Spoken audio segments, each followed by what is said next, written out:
and now it's the ecstasy. Yes. What's up, guys? Hey, Scott. What's cracking, buddy? What's up, Mike? Everybody knows you by now, I think. Yep. It's only like it's the sixth podcast, and it's the fourth time that you've been on. So welcome to This Is Not a Podcast with Mike and Scott. Today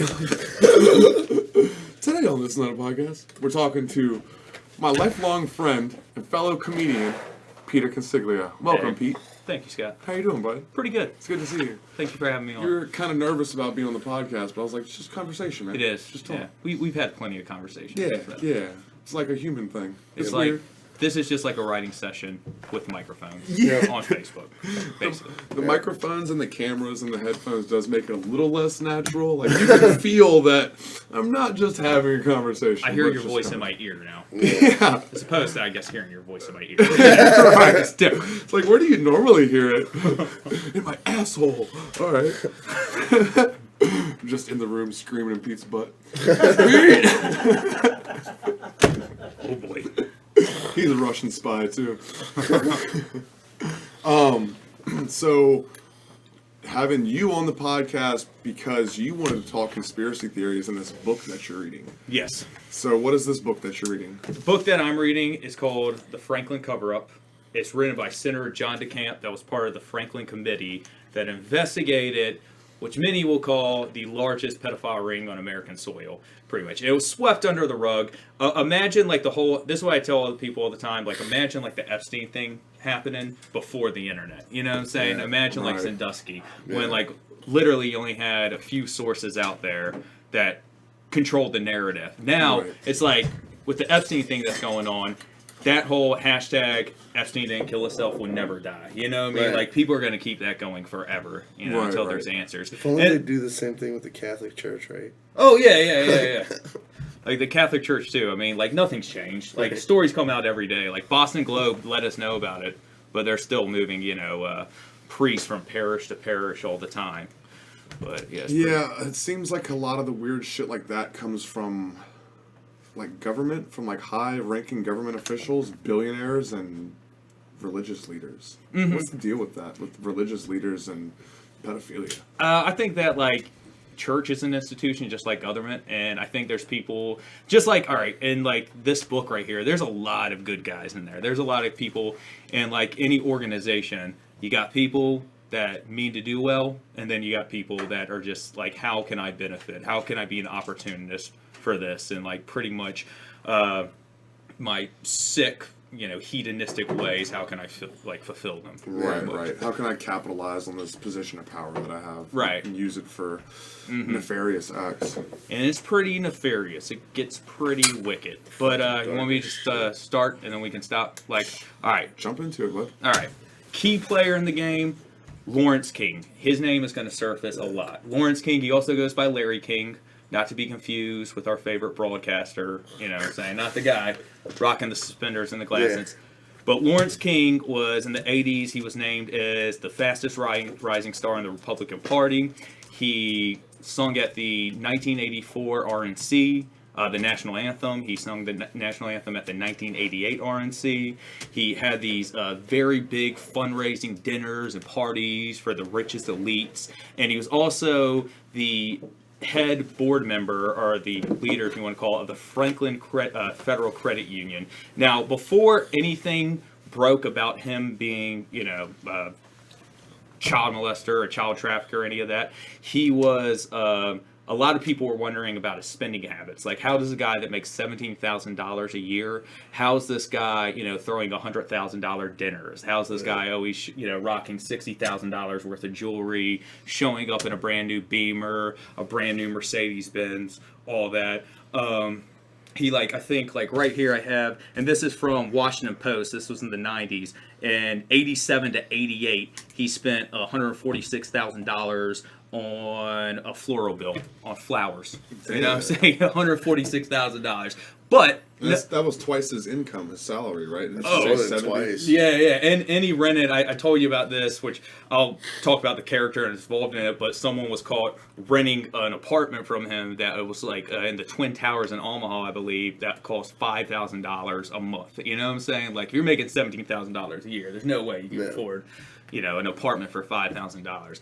But that happened, and no one really went ahead and said anything. Probably at that time, we didn't know it. A lot of people were compromised. That's why they didn't say anything. Or, just you don't bite the hand that feeds you in politics, as you know. If that guy's going to lobby us and he's going to give you money to give to your organization, to your cause, to your campaign, you'll just keep your mouth shut and take the money from, in most cases, at least the politicians involved. But the first explosion, or the first allegation on record, happened on June 10th, 1985. It happened at Jared and Barbara Webb's house. Now, Jared and Barbara Webb, they were foster parents, and there were multiple kids that came forward with allegations about that there was a child abuse happening in the house, sexual child abuse, child pornography, all of that. What's her name? Not Nellie Patterson, sorry. Jared was a board member on the Franklin Committee, which Lawrence King ran. Yeah. And then Barbara Webb was actually Lawrence King's cousin. So you can already see the connections right there. So it's just kind of like how, you saw the movie Wolf of Wall Street. Remember how they said, they had those, rat holes where they pretty much had people take out all these accounts because they were only, able to legally take out a certain amount of money at a time. And they were holding their money off the record as loitering purposes. Well, he just had people like Jared and Barbara Webb that were just funneling kids out of the orphanages or out of Boys Town or any of that. And Boys Town, like I said, let me just tell everybody that's listening, I try to get the timeline as clear and all the, keep your timeline straight. Yeah. No. It jumps around a lot, but just know most of this takes place between 85 and 1990, Yeah. The Bible jumps around a lot, though, too, and most people believe that. Right. So. There you go. So hopefully they'll give me the benefit of the doubt. I will. I have faith. But it went to court. Nellie Patterson, they removed her from the house. The DSS, Department of Social Services, moved her out of the house. She went to stay with her grandma. Her and her sister had collaborating stories of everything that was going on. They named Lawrence King as coming around the house. He would bring money. Sometimes he'd bring drugs. Sometimes he'd bring pornography over. The kids, as you'll later learn, were also being used to traffic drugs, what I'm saying? Because it's just like, any drug dealing operation, you get the kids involved, they get busted, they're minors, what I'm saying? You can just sweep it under the rug.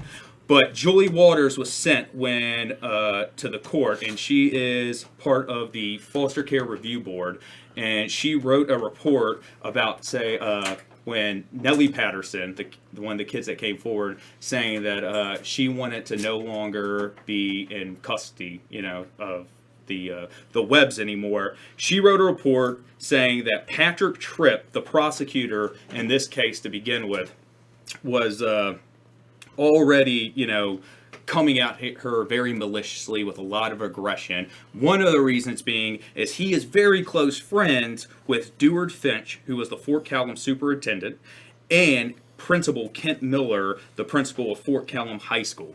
So these are people he knows very well. So if you're running a traffic ring, what better connection to have than a school and a superintendent, Right. And an orphanage. Or an orphanage. And that's the thing, and we talk about this a lot, we brought up, classism and everything. This was constantly used against the kids because it was just pretty much hey, how are these downtrodden, street urchins of children, making these allegations against these prominent members of society, there's no way, if any of these allegations with the evidence that was acquired by the Franklin Committee, which John DeCamp, the author of the book, Lauren Smith's another big name, Ernie Chambers, was brought against us, we would be, pretty much buried underneath the jail cell, what I mean? We wouldn't see the light of day, but they were able to operate and operate out in the open, and there's still most of these people, never,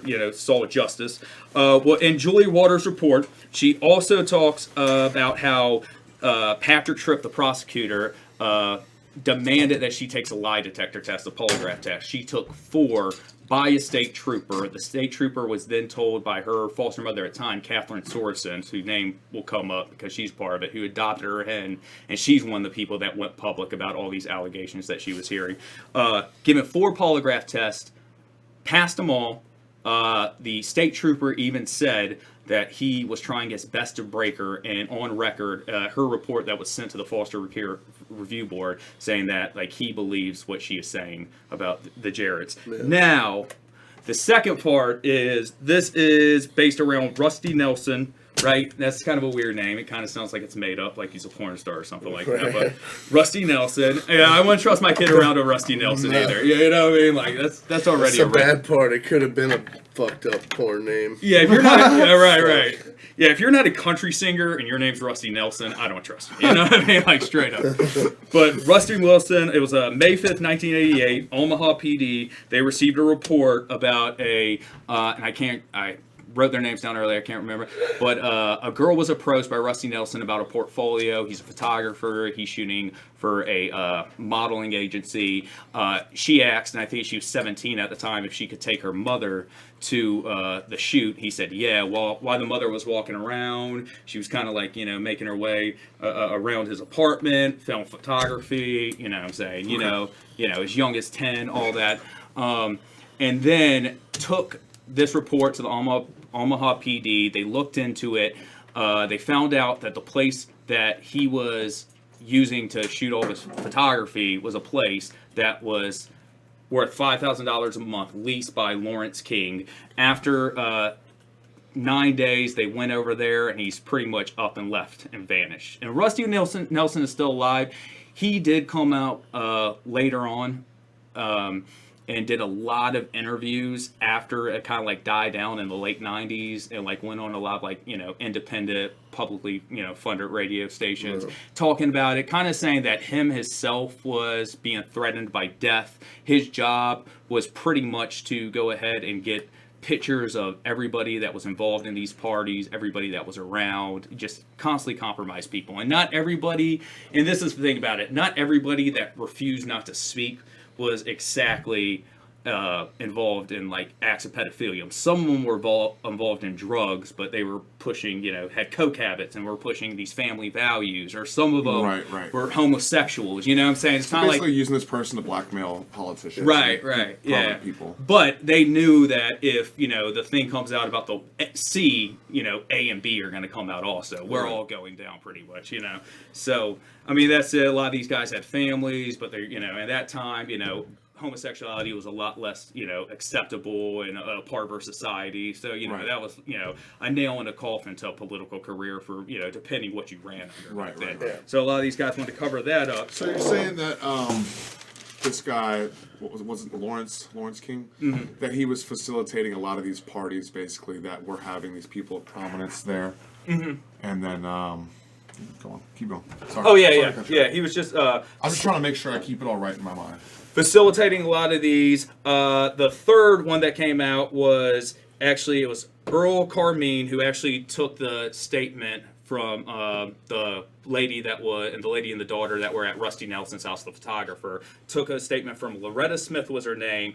Carol Stitt went ahead and was sent there. She turned this over to the Omaha PD, I think the FBI branch of Omaha as well. She got permission from KOR to do what you have to do to open up an investigation. It got sent to the district attorney, and nothing came of it. Pretty much they said they looked into it, and there was no investigation whatsoever from the get. Then when Chief Wadman, the chief of police of Omaha PD, was found out that they were investigating, a lot of statements were made from the deputies at the time saying that like we had to keep it under wraps because he was trying to shut it down as soon as he found out Lawrence King was being investigated, because he was named at a lot of these parties. Also, he denied when it came out in August 1989, he said that he and Lawrence King weren't even that close on a radio station, but in April, they were actually doing a radio interview together in which Lawrence King says that, or Lawrence King and Chief Wadman were talking about how Wadman helped recover a briefcase at a hotel for him that was being confiscated, and Lawrence King was saying basically, I feel like I can call anybody in the Omaha region to help me out. You know what I'm saying? So he pretty much openly lied about not knowing the guy when there was a recorded radio interview of them together. Right. So, and I mean, that's how like a lot of these guys operate. I've noticed they pretty much hide everything in plain sight because they, think that we're never gonna look. We're stupid. Yeah, yeah. And also, I don't think it's that they think that we're stupid. It's also a power thing. It's like, know. what are you gonna do? About Right, it? right. It's like, what are you gonna do? like if we don't believe in the official story, saying, Yeah. well, that's for us to like walk around and let that, scatter in our head forever. Well, it's like you talked about the Epstein thing. It's like everybody's doing the hashtag Epstein didn't kill himself, and all these people believe that, the political elite and billionaires and Epstein are all involved in these pedophilia scandals. But it's like they're not gonna do shit. Yeah, about what it. are we gonna do? Because they about haven't it? they haven't made any moves. If they had information from him through that case that he was gonna fucking release, they should have moved on the people or started investigating other people, but nobody's moving towards it, so it's like, well, Yeah, no. and then you ask me to trust you. Right. Yeah, exactly. Yeah, it's like almost like they like people in power. I feel like that the general public takes them at face value when it's like because they talk, elegantly or they're very friendly, but at the same time it's like, I say this all the time, sociopaths do that all the time. Sociopaths know how to act a certain way to get what they want. They know how to deceive people, So why do you think that people with absolute power wouldn't conduct themselves in the same manner? You know what I mean? Or there's not some bad apples there that you say, Right. hey, I can obtain something from, the general public. I can obtain something from this institution of religion or this institution of politics or, whatever it might be. So, I mean, that's pretty crazy. Any questions? What do you think, Mike? What do I think about what? Do you have any questions for him? No, I'm up to speed. Okay. Yeah. We'll keep going. Like I said, we might have to do part 2. This is a lot That's of fine. information.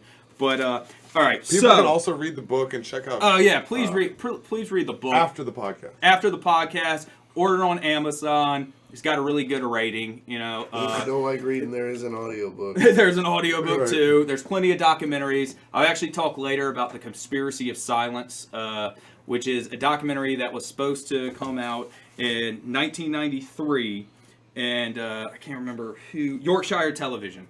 And Discovery Channel, I believe, was the ones that were going to air it. Yep. And before, its air date, hours before, they were having a lot of pressure put on them by members of Congress who threatened legal action, threatened this, that, and the other, and they yanked it. Someone bought the copy, but someone there was able to refurbish it, which was given to John DeCamp, and he later gave it to Lawrence Schmidt, who was the chairman of the Franklin Committee. Yeah, he's another good player in the game, Lawrence Smith. You'll hear him a lot of times. But it was given to him. You can find the video online. It's called Conspiracy of Silence. It's really good. John DeCamp's interviewed in it. 3 of the star witnesses. There's actually you got Paul Benazzi, and me and you talked about this before. Yeah. Here's the funny thing. It just shows how deep the cover-up goes, is the fact that, 100 kids came forward with their allegations and everything, and, in the end, everybody started recanting. Well, the ones that stuck by their stories were Paul Benazzi and Alicia Owens.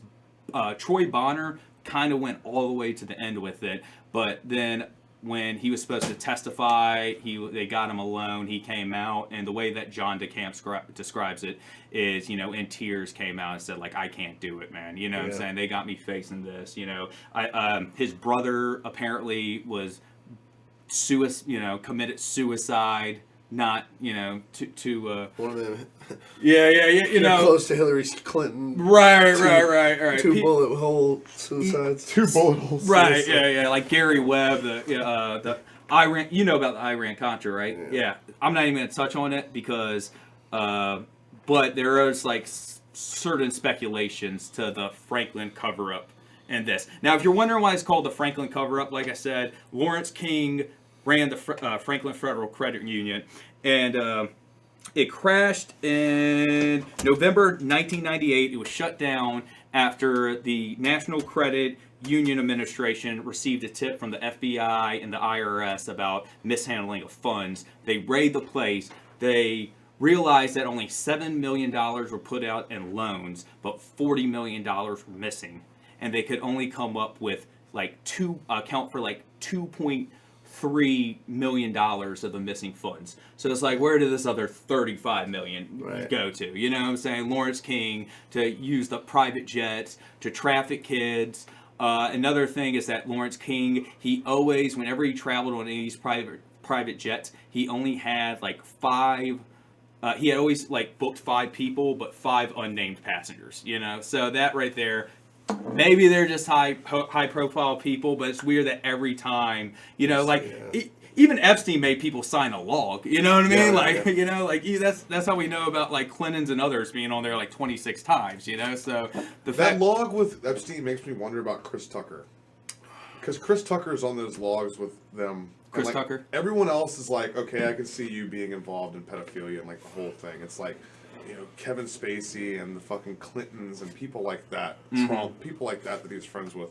But then Chris Tucker was one that he was all. I know it's because they were doing like aid, like work in Africa, but it's still like part of those Africa trips where y'all motherfuckers going like that's you, Bill Clinton, Kevin Spacey, and Chris Tucker. Oh, yeah. It's really random that Chris Tucker was with them too. I don't know why I just had a brain fart. For some reason, when you said Chris Tucker, I was thinking Tucker Carlson. You know what I'm talking about? Yeah, I was thinking Tucker Carlson. I was like, I have this is my first time. But yeah, Smokey, I got you. Yeah, okay. Smokey from Friday. Yeah.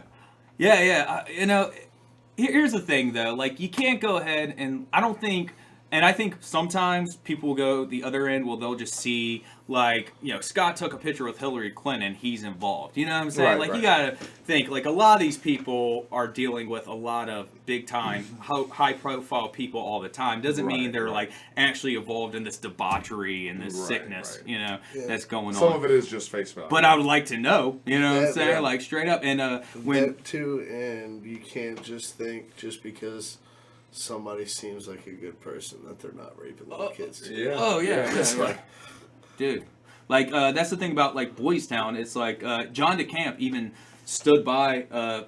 Didn't stand by it after everything came out, but said like I grew up and I went to Boys Town and, you know, was involved in it, and it's a great program, it's a great institution, but along the way it got corrupted. You know what I'm saying? It was started for a good reason too, because it was, if I'm not mistaken, it was started back in like World War II, World War I days, like when it was at its base for like all the people that lost their parents and shit during the wars and had nowhere to go, and there was just fucking young kids out on the street, so he started pulling them in. It started in like a little house, and then it moved to the ranch. Yeah. So, and DeCamp was like always had a soft spot in his Kid for Children. Like John DeCamp, he was a decorated Vietnam veteran, and he was involved in, and like I said, I'll look into the Pacifics, but basically he would transport, like he was involved in which he got awarded for it, where he was transporting a lot of young children in the war zones out of the country and getting them to safety. And on the flip side of it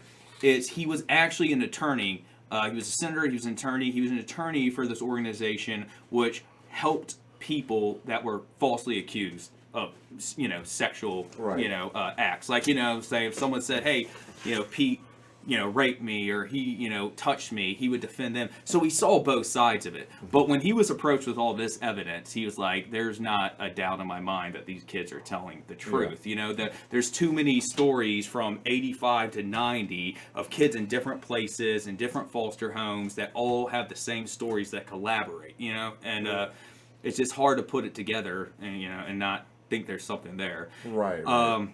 Then, like I said, the big one was Paul Benazzi and Alicia Owens, who didn't recant their story. They got perjury charges for it, which is the funny thing, that none of the other ones that backed away didn't get charged with anything, but they did. I think Alicia Owen went ahead and she got sentenced to like something like 15 years. I think she served 6 in solitary confinement. Get that fucked up. Right. For like defamation or what? For just barrier. I don't, I guess perjury. Defamation. Fucked up. Whatever it's called. I can't say it.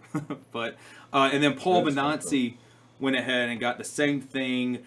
I think they reversed it, if I'm not mistaken. I was reading an article earlier. I'll dig it out later. But it was basically, and they reversed it. But then the Omaha World Herald, who was another big institution in all this, is the Omaha World Herald was just discrediting these kids from day one, man, because Harold Anderson was named by many people who was the head publisher. There's also Peter Citron, if I'm saying his name right, Citron, and when he got busted, he got arrested.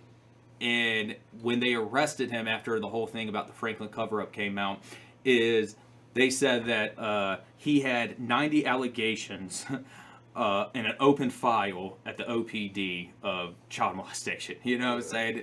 And I said earlier, like, you know, like, how many allegations would it take for us to be buried underneath the jail? Right. You know, like you said, half. Yeah. Well, Someone not dreamt. even Yeah.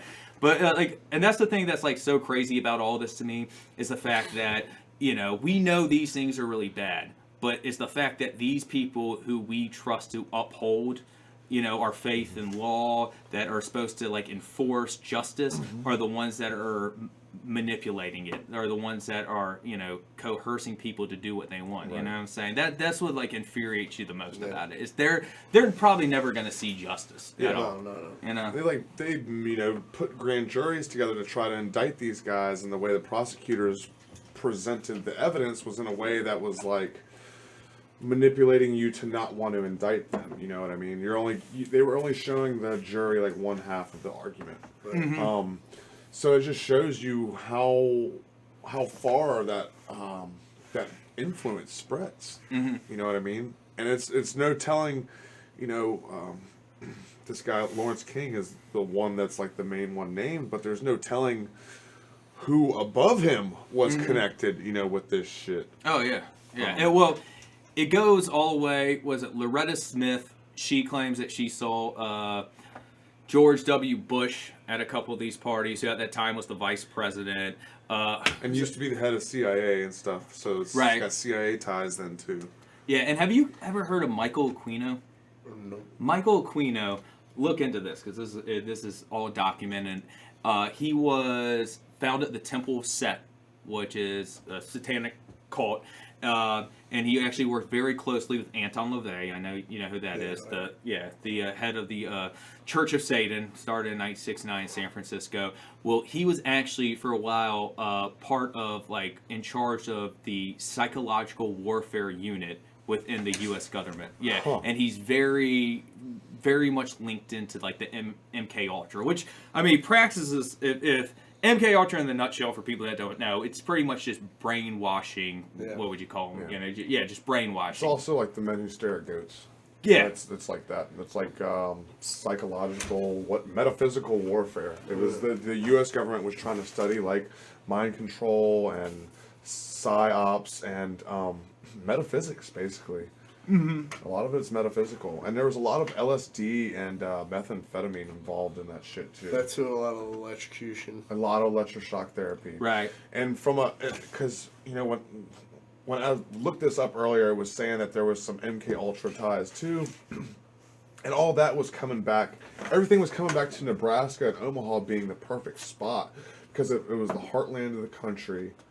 And as far as MKUltra went, it was literally on the opposite side of the earth from Moscow.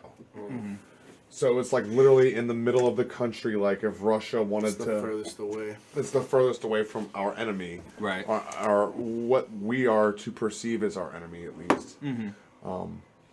So yeah, there's some weird connection there too. Like, you know, where they kidnapping some of these kids and then using them for like weird MKUltra. I mean, I think experiments and shit. I think some of them it was like Luciferian practices. I think some of them. Don't let me. No. Yeah, I love it when y'all jump in. But when it was Earl Carmine who took the Rusty Nelson, the mother who approached Rusty Nelson about everything.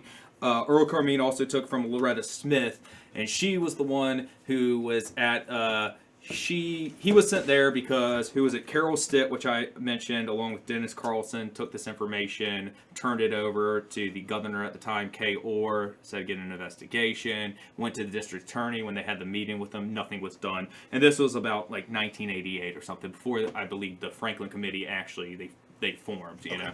But said that she was basically taken to these parties in the girls' town.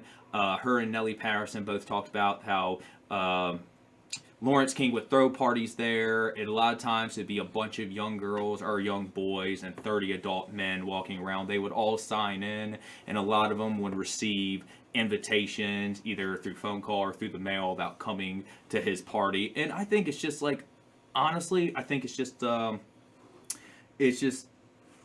easy. It's not hard to manipulate children. I mean, that's it. You know what I'm saying? Like, if you're a man of power and you have, prey on kids that have never had anything, and then, next thing they know, they got like brand new clothes, they got money in their hand. It's a lot for them to process, man. It's, all it comes out to, and they know it, and they know how to manipulate adults, you know what I'm saying? So they damn well know how to manipulate young children. I mean, it's the same thing like, you brought up Kevin Spacey, and you didn't, weren't surprised.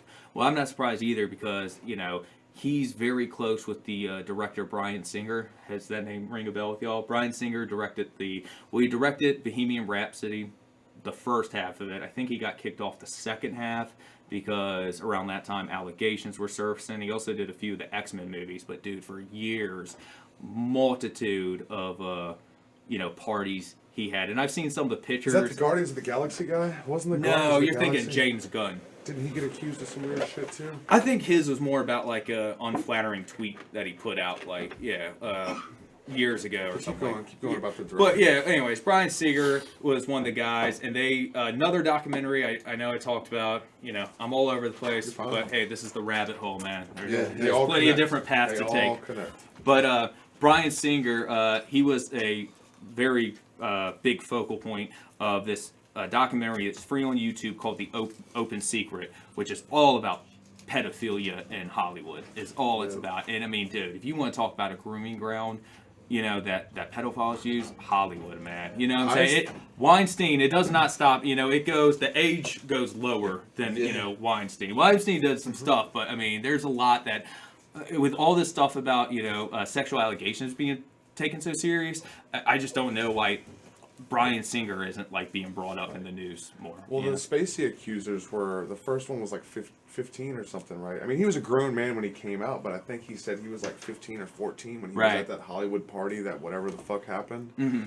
So yeah, that is definitely, I mean, why wouldn't, maybe that's why half these child stars are fucked up like they are, and you see these people, these fucked up psychologies, is because they got inundated in this strange culture as a child. Right. I'm leaning forward. It's weird. But what was I going? Yeah, I mean, I just think like Boys Town. Oh yeah, and then he would like recruit kids. Since I think it was reported. I don't know if Father Val Peters in '85. It was 85, 83, sometime around that early '80s, in which he heard about there was like all these allegations coming out. But he said he was going to do an internal investigation. I don't trust an internal investigation. And they could find no connection to him, but a lot of people that later saw the story would be like, what are you doing? Any allegation involving abuse of children automatically should go to the authorities. It should go to the police department. It shouldn't be handled in-house. It shouldn't be handled within the school. None of that, Especially when it's on that level, too. It should usurp the police department, go straight to the FBI or something. There's got to be some sort of special time. That's the thing is when it's like that, it seems like the web just gets bigger and bigger. It's like, who do you trust to go to with this information? Because it's like the fucking sheriff's in on it, the orphanages in on it, the high schools in on it. Who isn't in on it? Mm-hmm. This guy's runs the credit union. Mm-hmm. Like, fuck, man. From what I listened to, they were the most powerful people in the state capitol. Mm-hmm. It's like, how do you go against these people? That's one of my favorite quotes is the devil wears a suit and tie. Mm. Yeah, he does. Yeah.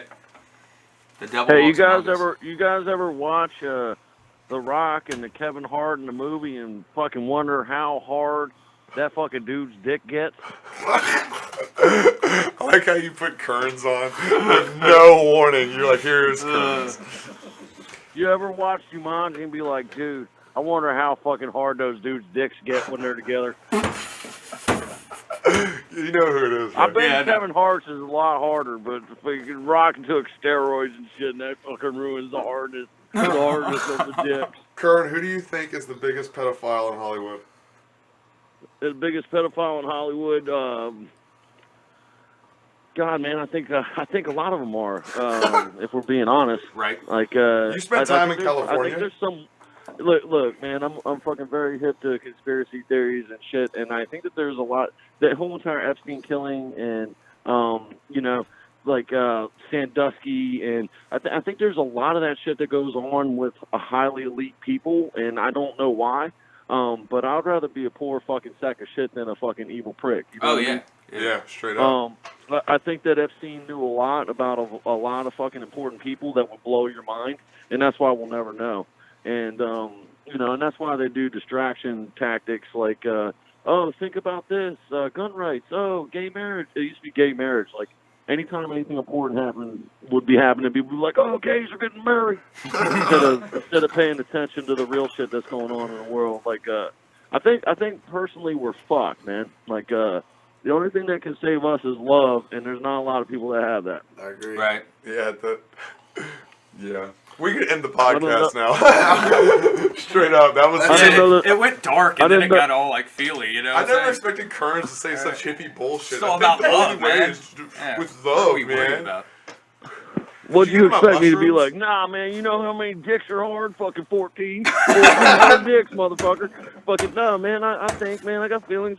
I grew up in a family with 3 sisters, bro. I fucking cry sometimes, you know? When I was a kid, I fucking referred to my underwear as panties until they told me that I was wrong, you know? I think you did I that did for that shit. I fun. had older sisters. I heard them, they had to put on their panties, and I had to put on my underwear. It was different, man. I was the only boy growing up, you know? Fucking, I played pound puppies and fucking, whatever. You know, I'm down. Man. What's your favorite conspiracy theory? Favorite conspiracy theory? Like which one freaks me out the most? Yeah. Yeah. Which one do you think you're like most What's your interested favorite in, conspiracy? and you think's true? I'll do an overall thing. They can the government and shit can do anything to us that they want, not tell us, and then tell the people 50 years later, and nobody will give a fuck. True. Like in the 40s, they were like, yeah, we were pumping gas into St. Louis on the top of the roof buildings. Well, yeah, no biggie. We wanted to see what would happen. Like, and then nobody said shit. We were like, oh, probably don't even know about it. Google that shit, man. That happened. Like, Yeah, no, so I think that literally anything can happen to us. I think that there's like the moon landing is probably real, but it might not be. I don't fucking know, man. Like you just don't know. Like, I'm not as far out as thinking that flat Earth is real. But, I do think that the possibilities of ways that people get fucked with are endless. Yeah. Yeah, the one thing I really fucking love about the flat Earth thing, though, is that it just proves you how much people do not trust anybody. They don't trust any authority figures out there on anything, to the point that they're they're willing to debate full science. Right. Right. Well, I think it's pretty fucking simple, the flat Earth shit. Like, have you ever walked outside, and looked? It's shaped round, man. We're in a fucking dome, dude. Get the fuck out of here, man. There ain't no flatness to the sky. Right.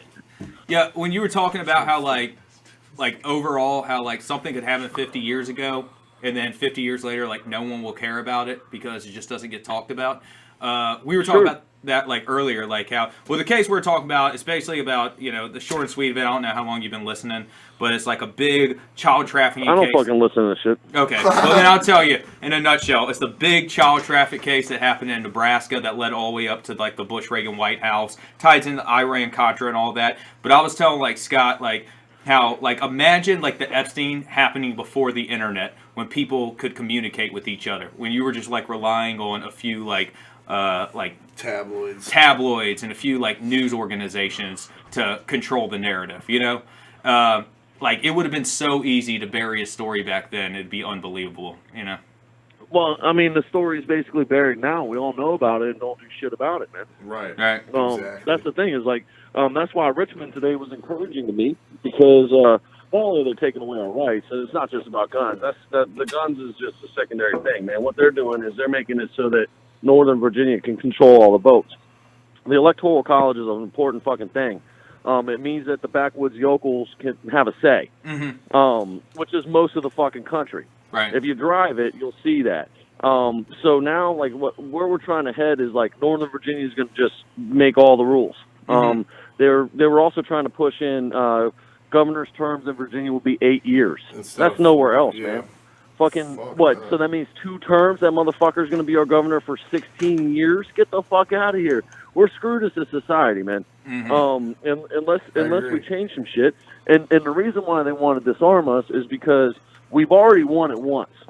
You know, we've been fighting in Iraq and Afghanistan for fucking 20 years, man. It's just a bunch of this is a ragtag team of fucking Arabian rednecks who fucking shoot a couple of times and then run. And that's what they're worried about with us. That's why, like, there's the scare tactics of, oh, how could you ever stand up? How could you ever? Well, you know what, man? Protecting your family and fucking what you believe in will make you do a lot of shit. Like George Washington crossed the Delaware in fucking December with half of his troops having no shoes. You're right. You know what I mean? Like, you do what the fuck it takes, and that's what they're scared of. And like, hopefully, fucking some of the weird stuff that's happening awakens some more American culture, and we start being able to go out and say that I'm a proud American without that sounding like you're a fucking white nationalist or a bigot or whatever the fuck. Like, I'm American as shit, man. And I can't really say that in public right now, you know? Right. Like, it's a weird place that we're at. Down with Whitey. We are ashamed. We're ashamed of stuff. Like, I never owned any slaves. Like, my family was never affluent. You know what I'm saying? We're fucking just a bunch of fucking idiots. You know, but you know, I should feel guilt. I should feel guilt for things that I didn't have any part of. Like, it's just a really weird spot that we're doing. Like, boys and girls, they're trying to switch to genders and, you know, ask your kid if you can change his diaper. Sort of society that we're heading into, and I'm just I don't fucking get it, man. You know, but I'm also a fucking man. You know what I mean? Yeah. I don't get it either. It just seems to me like you said, like, we focus on things that, like, are completely unnecessary. Like, all right, the whole time the impeachment thing was going on, which is like, it still has to go to the Senate, right? And we still haven't, like, concluded that. But I was just thinking, like, how are we being screwed right now? Like, what's going on that is, like, they're doing behind our backs that, you know? Well, there's probably a lot, but also in that, the way that they're screwing you is by getting a guy who's not part of the club the fuck out of there. Oh yeah. Trump don't play by the rules, and that's fucking American spirit. You know who else didn't play by the rules? Ronald Reagan. Take down that wall. Fuck you. He would have gone and killed that general in a second. He would have said, fuck you, Ukraine, in a second. What I don't understand about the whole fucking thing is we're wasting all this money on the impeachment, and then, not only that, on top of that, fucking, they're talking about this money we're giving to Ukraine. Meanwhile, in San Francisco, and in L.A., and in fucking Seattle, you're allowed to just shit in the street. Yeah, like really. a fucking savage. You're allowed to just you're allowed to steal $950 a day worth of shit in California, and you don't get arrested. Like, we're letting our shit fall apart. We're arguing about the Ukraine getting missiles. Fuck them, man. That's where I think the distraction is, man. The distraction is trying to fucking make us all hate each other. Yep. Like, I It's hear all working. this crap about, you know when everybody was together, man. You guys are probably too young to remember it, but 9/11, we were all American. Oh yeah. We No, I were all remember. American. Everybody had a fucking American flag on everything that they owned, man. Every car driving the street had a fucking. I have one, and everybody else did too. And you know what, man? Every God, fucking we're not even that. We're dry 19 cleaner, years away from that, and now we're all like, oh well, he don't fucking believe in this, and she don't believe in that, so fuck you. Social media, angry face. Like, Right. It's weird, man. It's weird. Yeah, I mean, like, you being a comic and everything, like, I'm sure, like, you can definitely see the like attack on like, and you brought it up, like public discourse. Like you can't even, there can't be two sides of the aisle anymore. It kind of has to be all or nothing. Yep. No, see, but that's the misnomer that is in society, man. It doesn't have to be all or nothing. Oh, I agree with you, and man. that's where people are taking it, dude. I've voted Democrat my whole entire life, man. And this chick that I've known through comedy for fucking 15 years, man, unfriended me because I said what the fuck is going on in the world, man, and that I didn't love Bernie. Oh, really? I voted Democrat my whole life. It's like, bitch, I'm on your team. Right. You unfriended me and told me I was a fucking idiot and retarded for not believing in Bernie Sanders. Yeah. Well, like the Democratic Party when I was a kid used to talk about small business and anybody can do it and we're American and we're better than every fucking body because we can think our way out of something. And nowadays it's like, well, we're going to give you $1,000 a month and free health care and you can go to college until you're 50 for free. Like, it's completely changed, man. It's completely changed. That's The structure. It all comes down to, and also, like, dude, that's what ruined my fucking comedy, man. What? I'm an animal, and I say whatever comes to my head. And a lot of times it's off color, and it's not what everybody else in the room is thinking. Or if they're thinking it, they would never say it in a zillion years. And you can't necessarily go out and do that anywhere now, man. Do you think the pendulum's kind of starting to swing a little though? Like with like Dave Chappelle coming with like Sticks and Stones, where you Paper Tiger, all these like comedians are kind of coming out. Ricky Gervais lately, they're kind of like not backing down anymore. They're kind of over it. Take it as it is. And Yeah, but I Ricky feel that's Gervais part of our isn't role in gonna work. society is to set the line. What'd you say? Sorry. Ricky Gervais isn't going to work. Yeah. He didn't get the Oscars next year. Right. He'll never host an award show again. That dude's blackballed, man. But yeah, He's done. Yeah, true. But at the same time, I feel like a lot of people are like kind of like tuning out of like the major networks, anyways, and like everybody's kind of like gravitating to like online programming, like YouTube and everything like that, where there are like more independent voices starting to get more traction. I mean, I guess that's a hopeful way of looking at it. But in my eyes, like I'm talking about working clubs and shit, man. Like Seattle, they like, dude. I went out to Seattle a bunch, man, and I built a little fan base there, and I was working all the clubs out there. And then all of a sudden they started having rules, Mm-hmm. and it was you can't talk about gays. Mm-hmm. And then it went, you can't. It got to the point where you couldn't be self-deprecating. What? Well, if I can't make fun of my fucking self, then what? I got no business here. And that's really what the problem is in comedy, it's the gatekeepers, man. It's the people that don't give a shit about funny, and they're giving a shit about what one person thinks in the audience. Right. Meanwhile, I came up in a school of thought of you sacrifice that motherfucker for the benefit of the group. Yeah. Yep. You animalistically, like if somebody's coming at you, you kill them in front of everybody, and for the benefit of everybody else. Now they're listening to that one guy. Like Ahmed had the cops called on him because he made a joke about fucking different Middle Easterners being in the audience, and a white guy got offended and called the police. Huh. Called because the cops. He's like, oh, we're gonna start a terror cell. It was a joke, man. Right. At a comedy club. Like that's really Chris Rock talks a lot about how colleges are soft and and Chappelle's the last of a fucking don't get me wrong, there could be another one, but he's the last one before YouTube, man. He wasn't on no Vine videos. Mm-hmm. I think that he might be the truly last nationally acclaimed comedian like that. But obviously I could be wrong. Yeah. Yeah, to me, it's kind of like how you said, like the what's the word I'm looking for? What do you call it? Their platform. The platform's kind of changed. Like I've at least noticed, like it seems like between the left and the right, the platform's really changed when it comes to like political correctness, when it comes to like discourse. Because back in the '80s, it was like the conservative Christian right that was like burn the Black Sabbath CDs, burn the NWA albums and all this, right? If I don't like it, you can't listen to it. And the liberals kind of had the response, well, if you don't like it, turn it off. and now it seems like it's shifted the other way. It has. And now it's, a lot of the left saying like, well, I don't stand by this and what you're saying, therefore, it can't be said, sort of. I call it Look, man, anti-fascist fascism. Louis C.K. Louis C.K. is one of the funniest people ever, man. Agreed. I've been bumped by him. It was a crazy night, but it sucks, man. You're getting ready to get on, and then Louis shows up, and then you're not. But anyway, that's fucking life.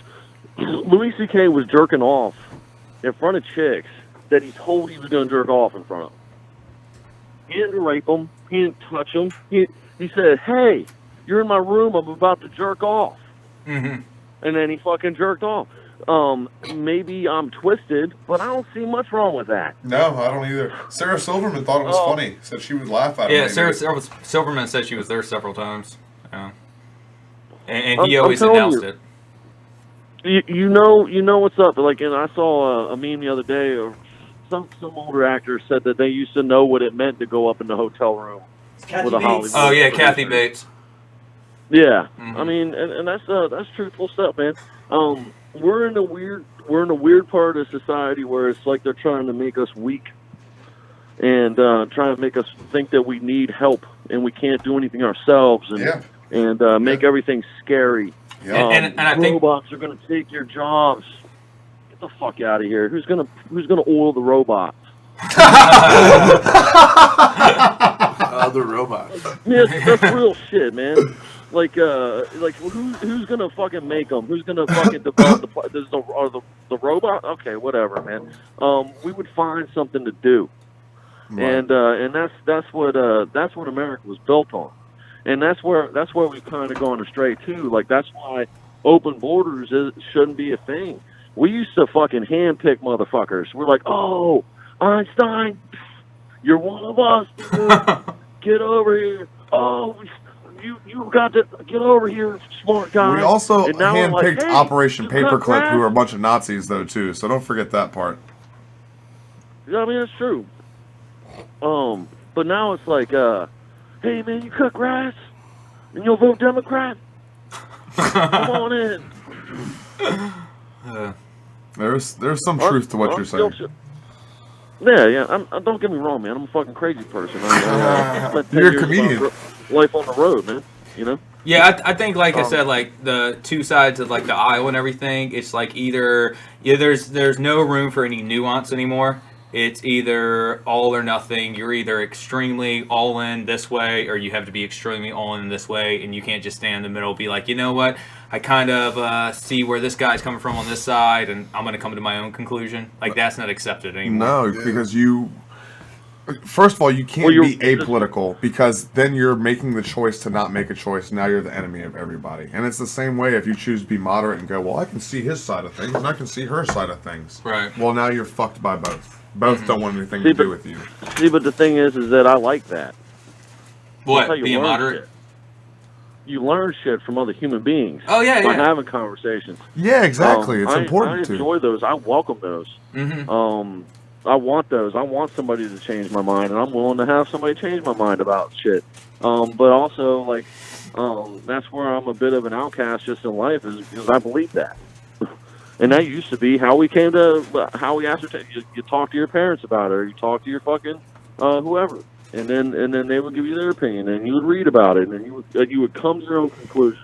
And now you're right, man. You can't.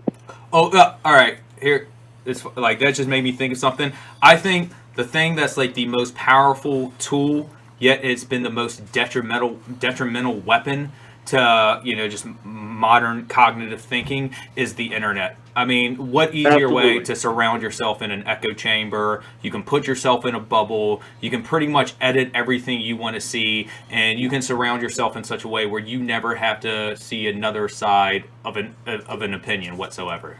And I see that all the time. I cannot believe how many people will still share things that have been debunked. And it's like, the way I look at it, it's like you shared with the device. That's the same device that allows you to research this. You know what I mean? Like, that's just, bad on your part. I mean, it makes Ted Kaczynski, the Unabomber, kind of right. What did he say? He was. That's what he was trying to do, was get rid of the internet, man. He was a one-man show, mailing bombs, trying to fucking get rid of the internet. Didn't work. So was Prince. Didn't work.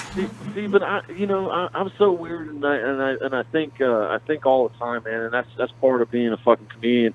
It honestly makes life somewhat miserable in a way because you're picking apart everything. You're an observer. Most creators you're are. An observer, and you're trying to frame it out and understand and fucking use it, and twist it, and make it yours, and.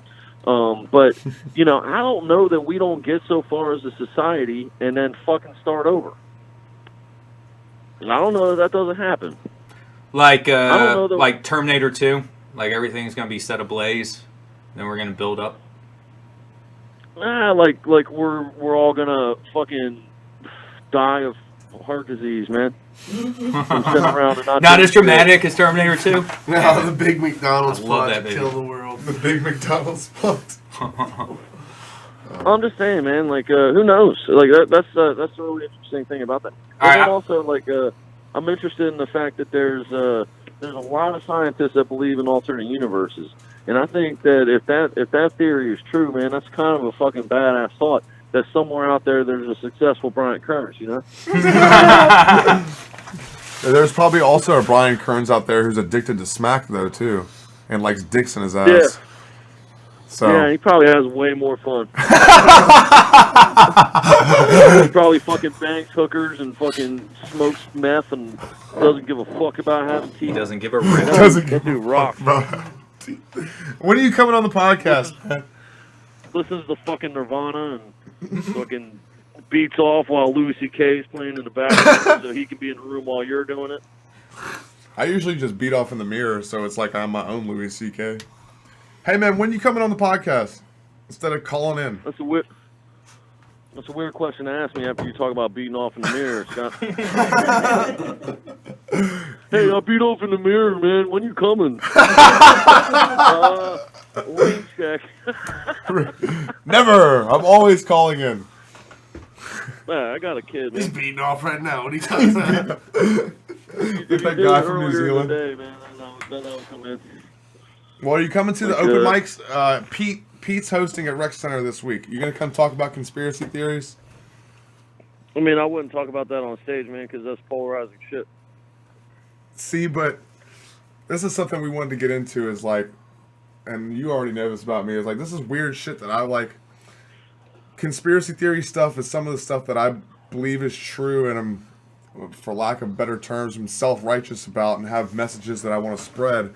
And comedy is my tool, my platform to spread my concepts and ideas, express myself. So it's like, how do you do that? How do you go about that? How do you be Bill Hicks without coming off like a fucking lunatic? Yeah, Brian, here's a question. You always say, and it plays off what he said, you always say, I've heard you say this several times when you're on stage, speak your truth. How does Scott speak his truth when it comes to conspiracy theories and things that he's truly passionate about? I mean, that's the other part of this fucking bullshit thing is it's your own journey. Right. I don't really know. My truth is the pain in my life, and then whatever's happening around me, and whatever's going on, I normally go off on it. My brain dump, like it's as far as that shit's concerned, you're just gonna have to fucking go and get up and have lightly written notes, like nothing crazy, no manifesto written, and then go and drop ideas and see what hits, and then build on it. Right. That's hard. And that's the same with any comedy.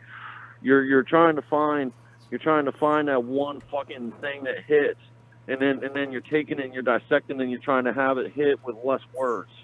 Right. Like, dude, I wrote this bit years ago, and I was so proud of it because it got big laughs. It was 4 fucking words, man. And then some dickhead did it on an award show later, so then I stopped doing it. But battered women sound delicious. That started out as probably 2 sentences long, and then after doing it, I got it down, whittled it.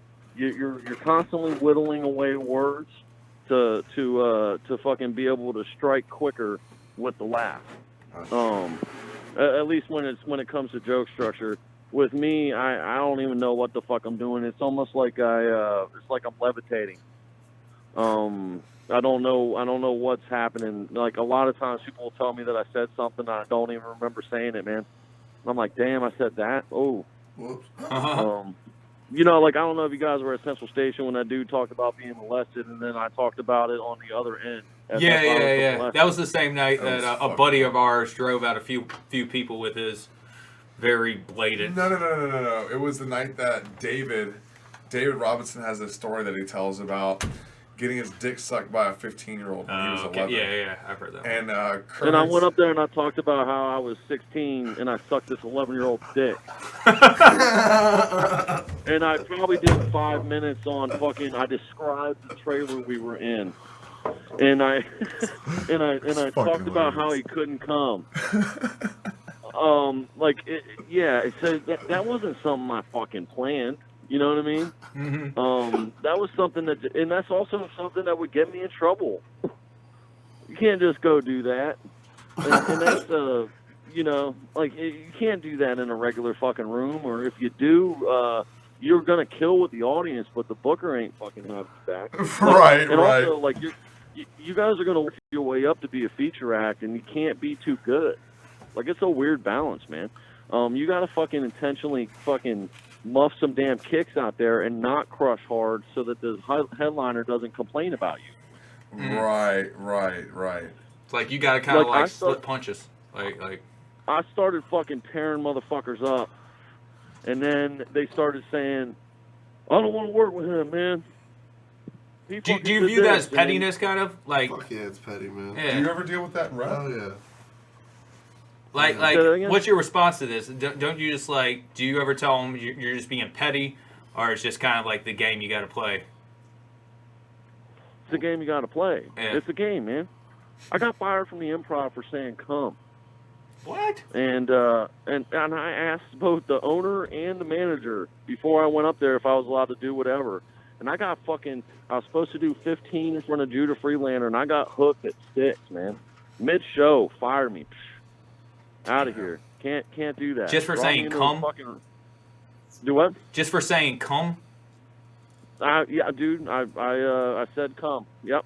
And the light started flashing frantically. I was like, okay. And I brought up the next guy, and I fucking got off stage. They brought me to a side room, and they told me that the type of material I was doing was better suited for Jim Norton, for opening for Jim Norton. And I said, okay, well, let me open for Jim Norton. And they said he brings his own guys. So, you know, if you're playing the game like that, that's the other thing that soured me towards this shit. Like, the only way to do this, if you actually want to be free and say what you want to do or say what you want to say, is to produce yourself. It's the only way. And that's where the YouTubes come in and all that crap.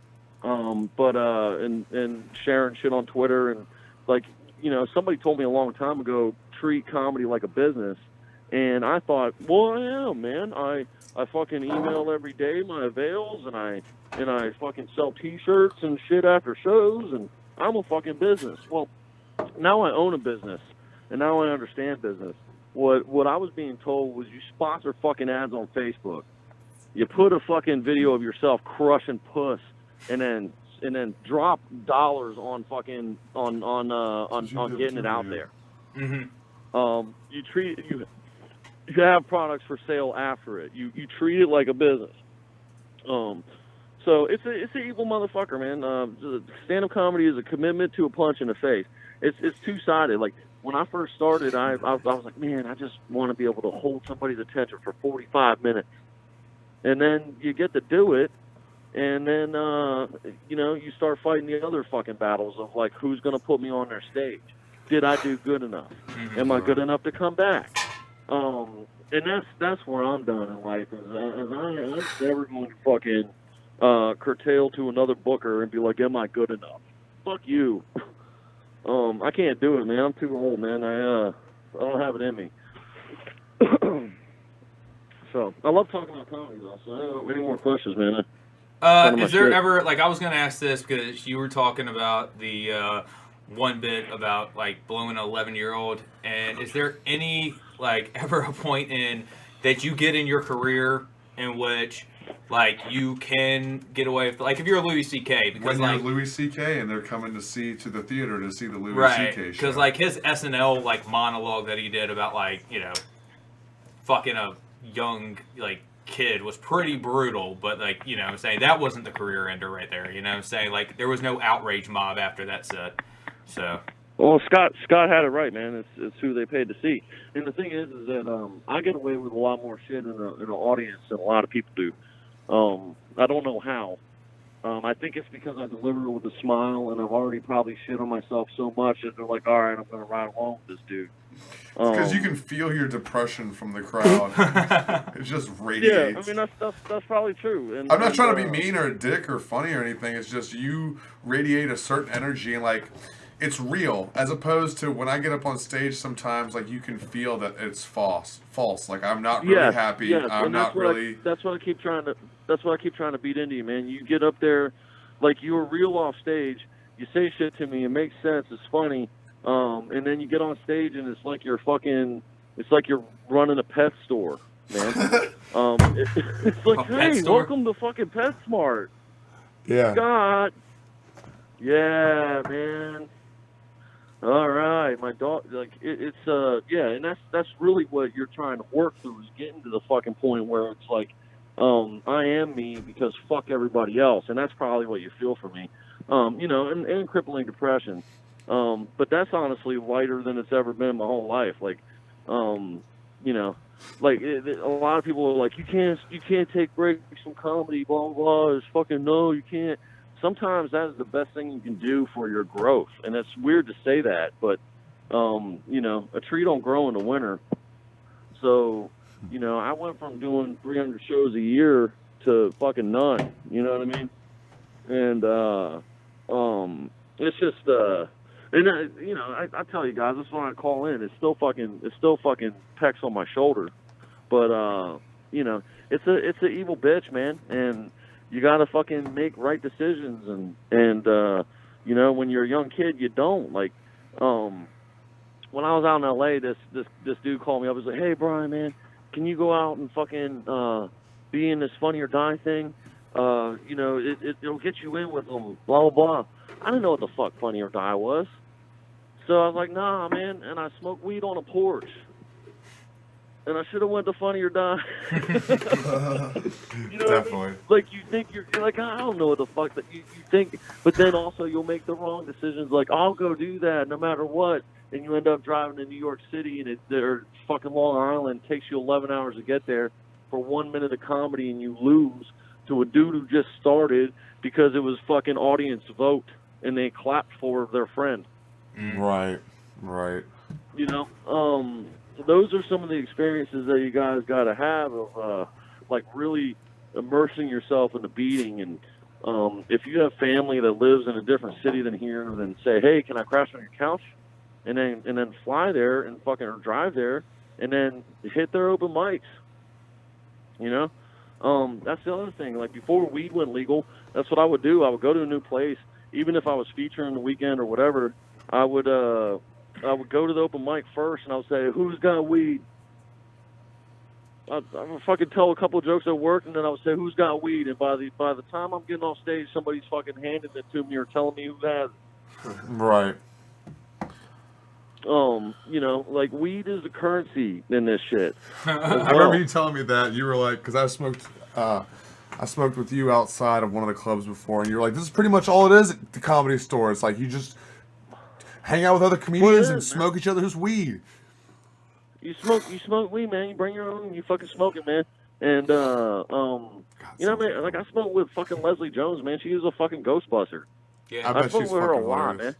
And then you learn shit too. Like, you don't be loud around famous motherfuckers because you want to hear what they say because you're going to learn something.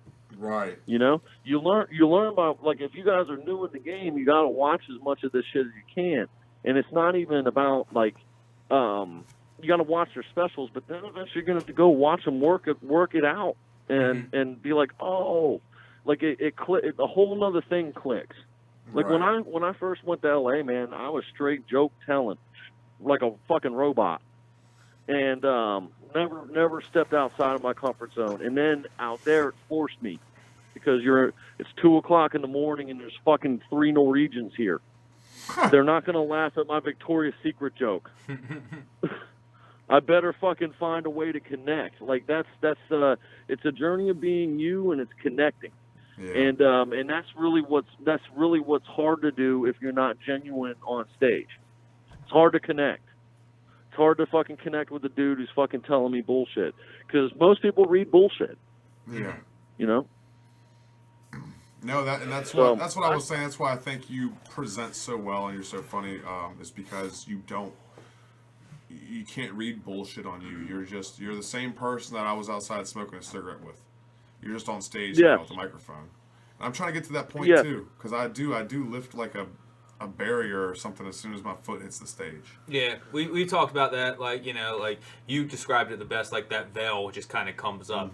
And like I've noticed, like, just having, like, you know, brief conversations with you at like the rec center and Central Station, it's just like the same person outside or the same person you're shooting the shit with at the bar. It's the same person you get once he grabs that microphone, you know. Is that just come with time, or is that just like something, you know, you got to teach yourself, or, you know? I would say it's a little bit of both, man. Like, either you're funny or you're not. Yeah. And that's what a lot of people don't understand. Either you're funny or you're not, and that's just the nuts and bolts of it. Like, I don't know that it's something that you can necessarily learn to be funny, but I do think that you know, I think you got to just not care. You guys are worried about what everybody thinks of you. What's Pete going to think of Scott's set, and what's Scott going to think of Pete's set, and is Brandon going to like it enough to make it so I don't have to wait the whole fucking night next time? What is fucking that dude's wife going to think? And none of them matter. None of them. Yeah, I've noticed the only go ahead, man. Go ahead. No, I've just noticed, like you said, like not caring, like the more I start to not care, the more like liberating it kind of becomes, and more free feeling it feels. And I'm not saying that there's not still, but I even talked to Scott. I was like, dude, like my level of stage fright, because like lately I've been having some pretty decent sets, dude. Like my level of like stage fright has just kind of like just dispersed, because I think I go into that mindset of like, fuck it, you know, I'm here for 6 minutes, I'm gonna do me, and if they don't like it, oh well, you know, they can tell me when I go to the bar. Sort of. So. And it's only 6 minutes, and the worst that can happen to you is you're going to bomb. Right. Yeah. And that happens to everybody. I could come out tomorrow night and bomb hard. Right. One night I watched Tim Allen bomb for 45 minutes straight, man. It was awful. When was this? That was probably 2009, like a long ass time ago. But you know, like that's what it is once you get to that level of not caring, and then taking chances and trying to feel free up there. Like, a goal of mine is to fucking make myself laugh. Yeah. That's a goal of mine in every set. I want to make myself laugh. That's why having Cluxon around is great for me, because I'm able to riff on Cluxon, and I love the guy, and it makes me fucking genuinely laugh when I hit on something that's so good about him that I'm like, yes. Fucking yes. Like, that's what I'm going for in that crowd. Like, that's probably why I went the route of being the 16-year-old sucking that 11-year-old dick, because I think that's funny, man. I'm trying to work myself into a laugh, and you know, it's also like y'all are down there in Fredericksburg. You should be fucking giving yourself more than 6 minutes. Right. Especially with no crowd. You're running the show. Fucking let less people on and give yourselves 10, and then fucking next week, guys, we're doing 15, and build it your fucking selves, man. Like, that's really, like, I started comedy long ass time ago, and then when I was 2 years in, I started going to Fredericksburg, working out at Grapevine, and then there was another place called Angels, and then there was a Colonial Tavern. It was a bunch of places, man. And I would go down there because I could get 20 minutes, and nowhere else is giving me 20 minutes. And you fucking get up there, you work it out, man. Like, once you fucking get past, you know, that like right now I could do 20 minutes in my sleep. 45, you know, the same, but not as easy. 20 minutes I can just sail through. But that's because I've done 20 minutes so many fucking times. Like, it is a muscle, and you have to work it. No, for sure. Hey, Kearns, let me get you off here, bud, so I can talk to my guests. Hey, Kearns, real quick. Oh, I'm so sorry, man. I didn't mean to fuck up your show, man. You're not fucking dude. up my show. I love having you on, but I just don't want We enjoyed it, dude. Black Panther party. I just don't want to take away from the guests that I scheduled on too much because they drove keep over them here on and real shit. quick. I'm gonna go use. I gotta take a piss too. Hey, You want to go shake each Hey, other's dicks? wait, No. man. No, okay. Just a quick question for you guys, man. Whose dick do you think is harder, fucking Chuck Norris or The Rock? Oh, I'm gonna say Chuck Norris. Chuck Norris. Yeah, he trained with Definitely Bruce Lee. Chuck Norris. Yeah. Definitely No Chuck doubt. Norris. All right, guys. Hey, see you Wednesday or Thursday, right? Yep. All right. He's gone. So Thursday you can catch Kearns headlining my open mic. So crazy thing. While Kearns was on the phone, because this is a conspiracy podcast, he made comments about like what are the real bills that are being passed? What's the cover up for the gun control? And he made that comment about like what like legislation is going term on? limits. Yeah. So I found this post, and I went to the legislative website, and I can verify every single one of these is factual. SB 399, Virginia's electoral college votes to be awarded to the winner of the national popular vote, essentially nullifying the electoral college's effect in Virginia. Yeah. SJ 29 is the governor is to be elected by the majority of votes in congressional districts instead of statewide majority. Yeah. So essentially, Taking the vote away from everybody right.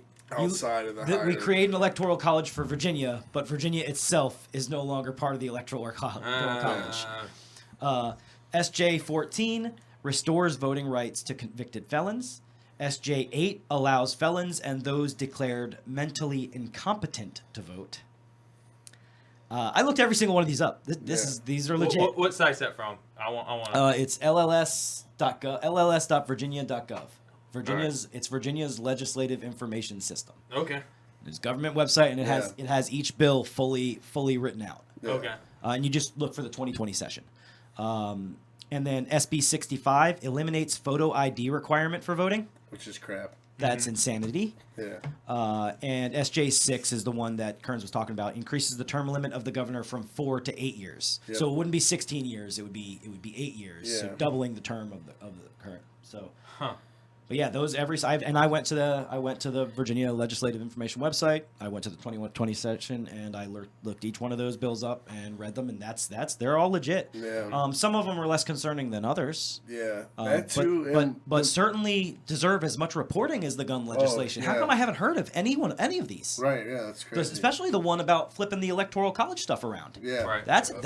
nuts. That's nuts as shit. I haven't heard of that at all. Right. That's crazy. Yeah.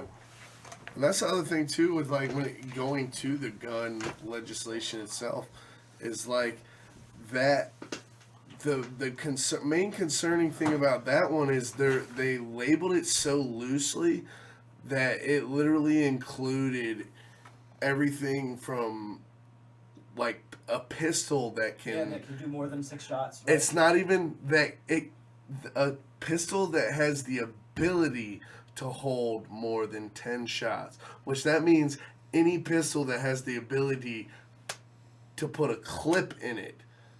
So because you could put an extended clip Yeah, in it. That means so- it could have more than. Oh, wow. exactly. So they were trying. It was focusing on more than So just basically, you could have a revolver, and you could have a shotgun, and you could have Yeah. a rifle, and that's it. yeah.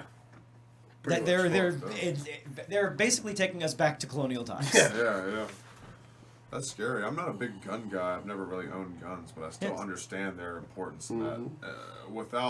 If you outlaw guns, and only the law and outlaws have guns. Yeah. And I'm a conspiracy theorist. I don't want you to not have guns when the shit goes fucking down, because I want to be able to come out to you and read the Bible. Look, our evil alien overlords never counted on us making weapons. Yeah. So they have to eradicate them, so when they come back to enslave us all, we can't fight. Yeah. Exactly. I think the aliens would just use telepathy to like convince us to fucking kill each other. No, but see, that's the thing. We think aliens are like super advanced or whatever. I'm not with that. I think aliens are going to be just like us. Really? They're just going to be some other fucked up race that destroyed their planet and then had to shoot themselves into space to find somewhere else to go. and it's going to be like, oh, their place isn't as fucked up as ours is, so let's take that one. Right. You never know. I mean, yeah. I don't have any proof. It's gonna be like that Firefly, right? Like, because there was no crazy aliens in Firefly. It was all just humans spread across the universe. And what's the other one that's like that? Not Star Trek, not Star Wars. There's another one of those sci-fi shows where it's like, there's no aliens. It's all like different like breeds of human, Right. all across the universe. Definitely is possible. What are y'all talking about? Aliens. Oh, aliens? Yeah. Believe in aliens? Yeah, I believe in celestials.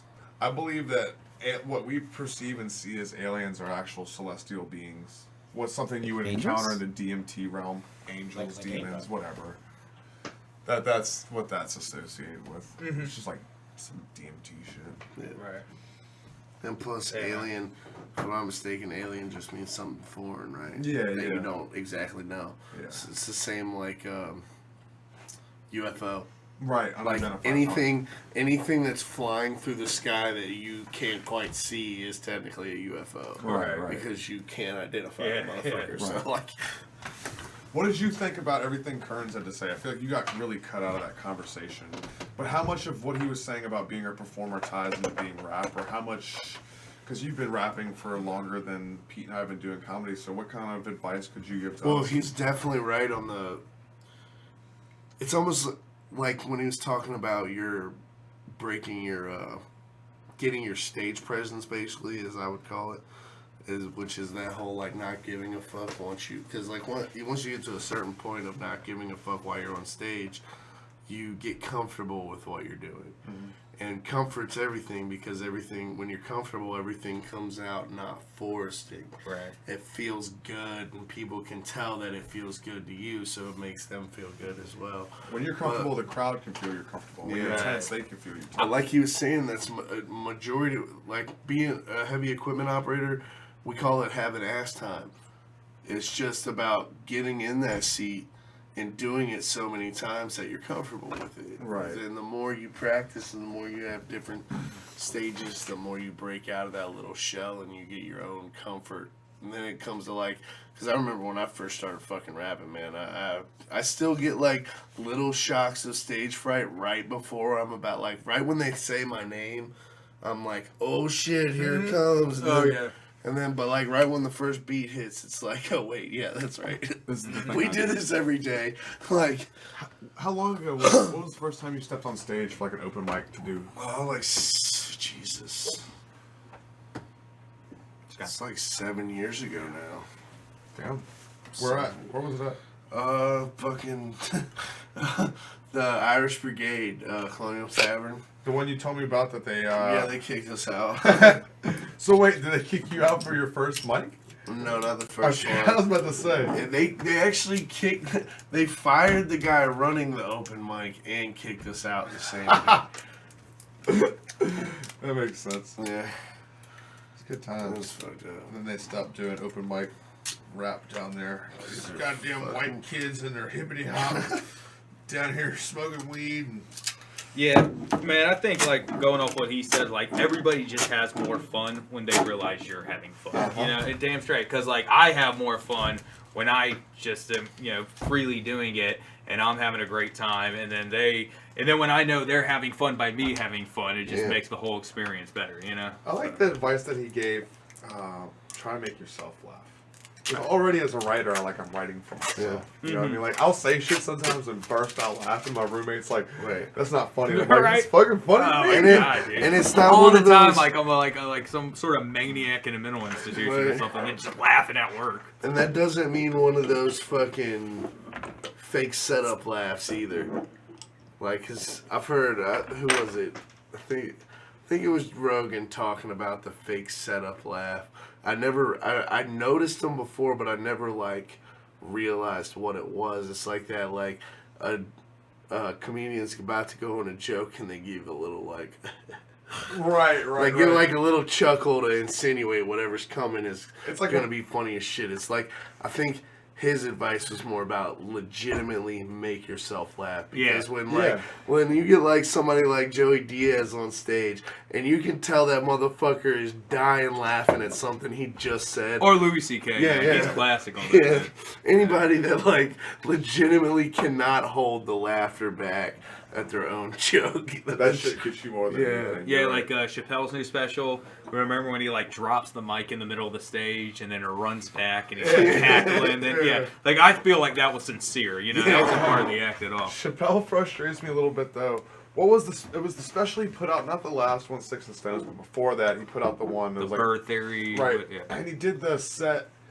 He does the set in the belly room of the Comedy Store, which is like it's like the smallest room at the Comedy Store. But like he's sitting there on the stool doing comedy. Every time he tells a good joke, he's like and like smacks his leg with the microphone. I'm like, it's like a Chappelle thing. Like I've seen him do it in stand-ups, but he just does it so much in that one that it's like, bro, we get it. You think you're funny, good job. But it's just like it's like. That laugh is like a tag, right? To laugh at your own jokes. Yeah, it's like he's tagging his joke, but it's like you keep going back to the same tag. You know what I mean? It's like by the third time I say, you know, in Soviet Russia, LSD takes you. You're going to be like, all right, we get it. You said that twice already, Scott. Like, shut the fuck up. I'm having trouble thinking of a tag that I do, but you know. No, I get what you're saying. Like, there's a difference between sincere Chappelle laughter and the, like, kind of fake laugh that he does. It's the same one he did on Chappelle's show before he punted a baby or something like that. You know, like, evil Chappelle or whatever he's doing, you know. I'm not trying to knock him. I mean, the man's a god. That's one of my favorite comedians. I mean, I'm sure, like, every, you know, comedian has like certain like subtleties in their acting. Right. I would say like Bill Burr probably even does the same thing. It's like, Bill Burr does this. Yeah, with the mic stand. He floats with the microphone. Yeah. He shifts it like he's fucking driving a 5-speed or something. Yeah. He will. He'll be sitting there with the microphone. Dude, lately on stage, I've been using it as an armrest. Probably it's like seared in my brain from Bill watching Burr. Burr. Yeah. I do it I too, just put man. my hand there. I catch myself doing it too. But that's like a nervousness. Right. It's okay for Burr to do it though, because he's fucking Bill Burr. What are you gonna tell him? No. You're not gonna go see his special. Yeah. No one thinks Burr's like, you know, shook up there on stage. It's just become like a part of his thing. You know what I mean? Like that's just part of what makes him feel comfortable or feel natural. And he like uses it as like a, like he'll talk off of it and shit. What are you doing, Herb? Something weird happened. The mic just started sounding funny. Maybe I heard it weird. Keep talking. Yo. La la la la la. Like check. Just felt like the game dropped on it. It was Right. weird. It sounds good now. Weird. Yes, the game. Mike knows. Mike knows what you're talking about. I know. That's why you looked at him when There you was said no it. snare in my There headphones. was no snare. That was me pressing the wrong button. Yo, fucking Dre, just let him run. All right, where were we at before Kern's called? I'm getting fucking hungry too, and we're supposed to I don't even know. You guys were at the pedophile ring. Right. Yeah, in a nutshell, we were in the pedophile ring. All right. Who was the most famous pedophile? Who's the most famous? That was the question that you asked. Oh, Scott. Yeah, you asked him who's the most famous pedophile in Hollywood, and I would say, Who, Kern's? yeah. Did you ask him that? Oh yeah, I meant the conversation before Kern's called. You mean before we okay. switched it to comedy? Oh, okay. We were talking about Spacey and shit, weren't we? Right? We were. We talked about Bryan Singer. I started talking about the Franklin cover-up. Let's see. Pete, you want to come back on next week? Mike and I were supposed to be on next week with somebody else, but they're not able to do it next Monday. So Yeah, you just dude, wanna do it we next can Monday, do a part and we two. can continue this We can conversation. do. All right. Dude. Look, Dude. here, I can't even put more together. The next person, just so people know if they followed from the beginning, that I'm going to introduce is the head investigator, Gary Caradori. Also, he takes statements from Alicia Owens and Paul Benazzi and Troy Bonner, which connects to, for any conspiracy theories nuts out there, the Bohemian Grove. Okay. So I think a lot of people, you know about the Bohemian Grove. And also, your boy is mentioned, Hunter S. Thompson. Actually, he's mentioned as Hunter Thompson. Now, how much is true, how much it's him, it's a pretty common name, but a lot of people have drawn the speculation that it's the Hunter S. Thompson. I've heard people say that Hunter S. Thompson was into weird shit. And Well, he was he's involved been with- accused of being a pedophile or whatever. Right, and he had political It's not connections. or whatever. I mean, it's a big Yeah. deal. Right. I still appreciate his writing. Oh, yeah. Just because OJ probably fucking cut that bitch's head off does not make him any less of a good running back. Right. I mean, just because Michael Vick fought those dogs does not make him not a good athlete. You, Mitri, and I talked Right, about is that. Usual Suspects not a good movie because Kevin Spacey likes to Usual break boys? Suspects is It's a an really awesome good movie, fucking- dude. A lot of his movies are great movies, dude. Just Even be- comical roles. Just because Bill Cosby raped a bunch of women doesn't make pudding pops any less delicious. Right, there you go. Goddamn right. There I you wish go. they would bring back them old school ass pudding pops. Bro. Those things are the shit. I used to sneak down to my grandma's freezer. She had this shit under lock and key, but I knew where she hit the little key on that bitch. I'd just go down to the little dungeon looking room and sneak pudding pops. It's probably why I'm so fat. Oh my god. But I told you there's one conspiracy that I wanted to bring up before we left here. The NFC Championship game yesterday.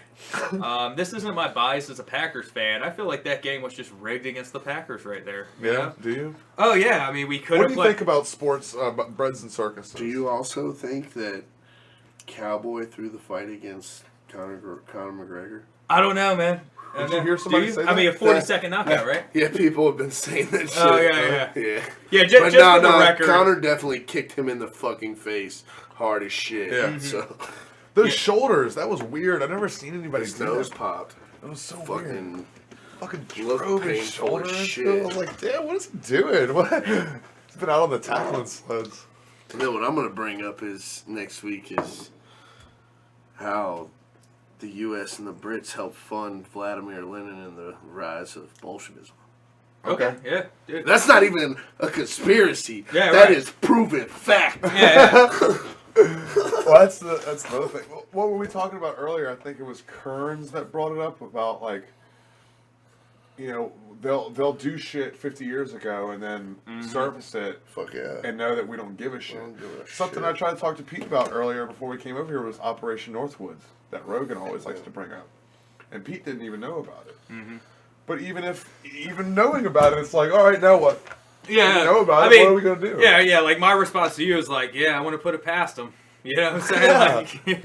Like, You know why? I It's believe because, you. It's because ever since we're little, we're taught to accept little lies like Santa Claus and gods that aren't real and other crazy shit like that. And it sets us up so when we find out it's not real, that we're like, ah, fuck it.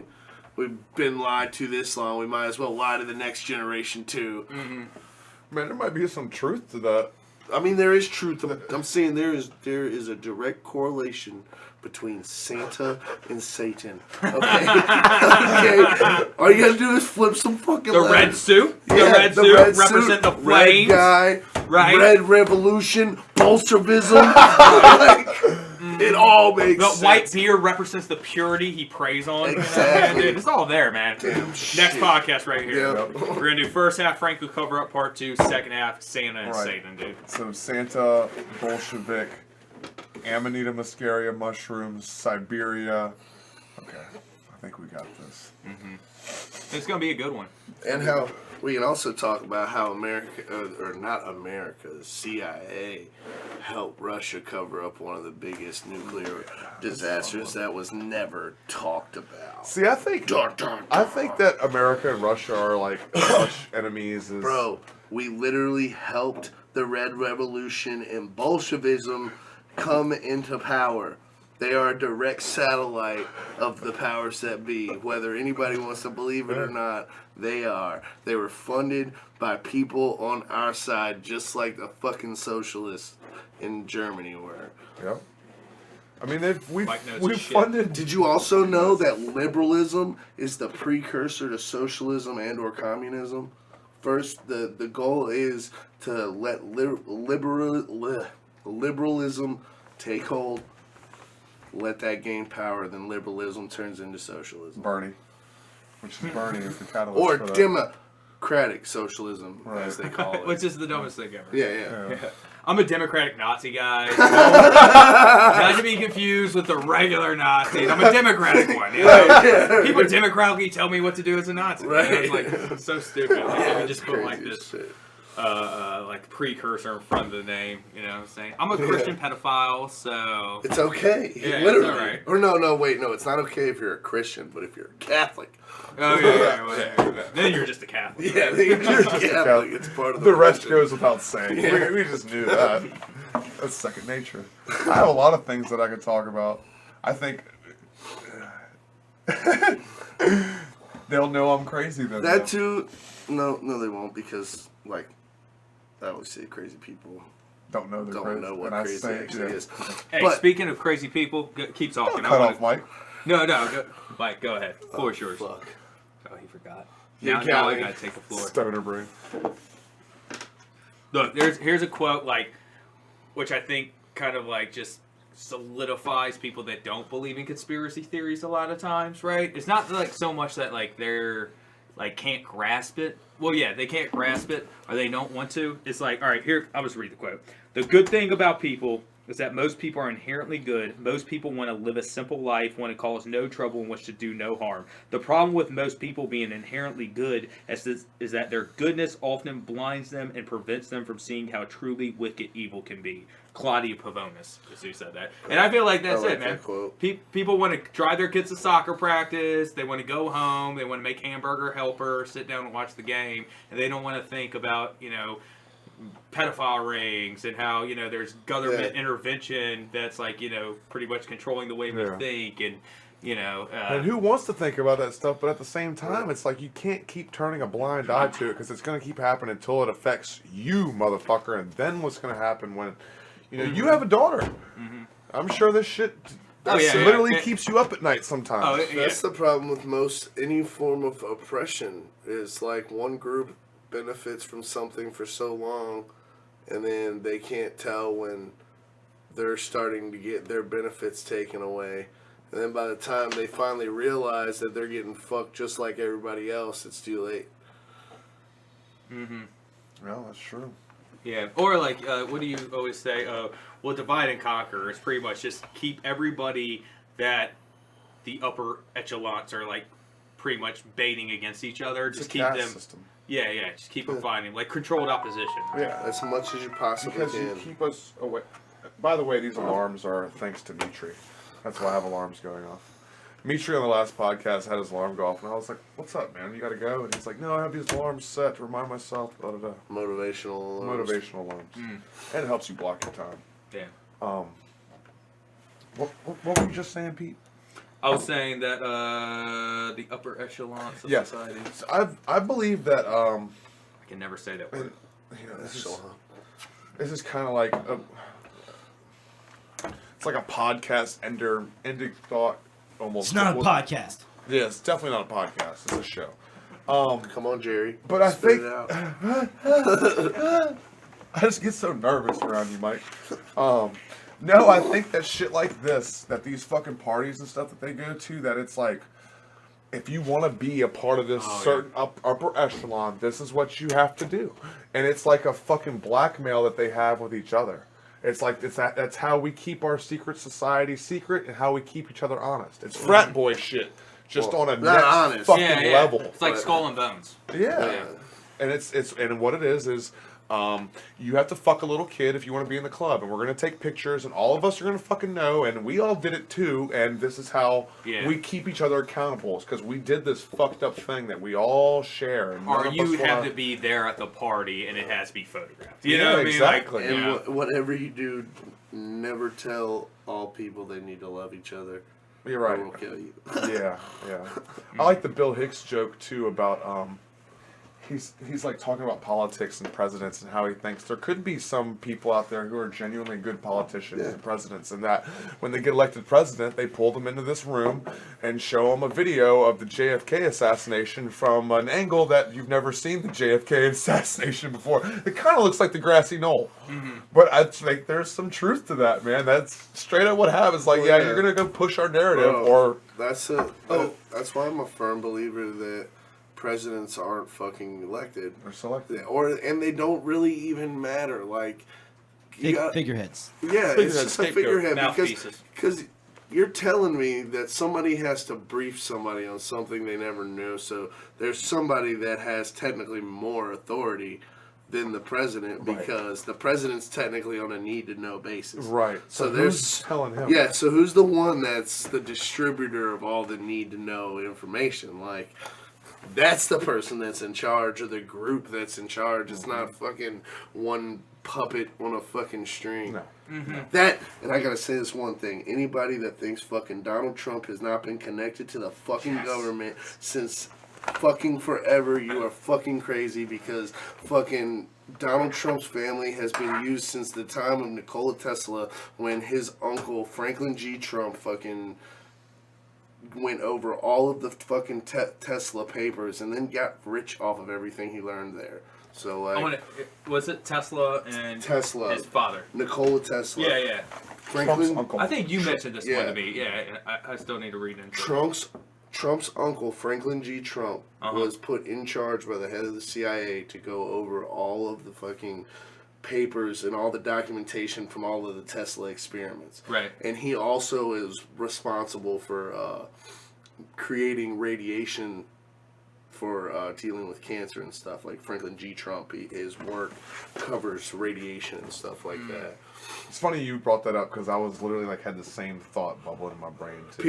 People always blow my mind with that. If all the other stuff he's done, like seeing him at Clinton parties and other Democratic and Republican functions before his presidency. Well, he did. Yeah, that's the thing. Literally saying that he'd run for Republican if he ever ran for president. Well, I know. You're talking about. But he also gave money to that when she was going on. When Hillary was running against Obama, like 2008, gave a donation to her campaign and everything like that. And then you see all these pictures. With him shaking hands with Clinton, probably about to go, And they're both from New York. Yeah. They're both wealthy from New York. Like, come on, man. Yeah. Their daughters are friends. Ivanka and Yeah. Chelsea are like good friends. They go to each other's weddings and shit I like that. your analogy as Trump and Clinton are as much enemies as Stone Cold Steve Austin and The Undertaker. That's everybody. Yeah. That's how I feel about America and Russia too. I feel like they're in fucking cahoots and they have us trapped in like a. It's a thought control, man. It's and they use controlled opposition and doublethink to fuck us. And the more that we pay attention to media and the news, the more that we get sucked. It's the demon. The more you pay attention to the demon, the more power it gets. And I think that's straight up what it is. But what the fuck do I know? I'm just some guy. Who likes I'm just some guy on my buddy's podcast drinking beer, talking to a rapper.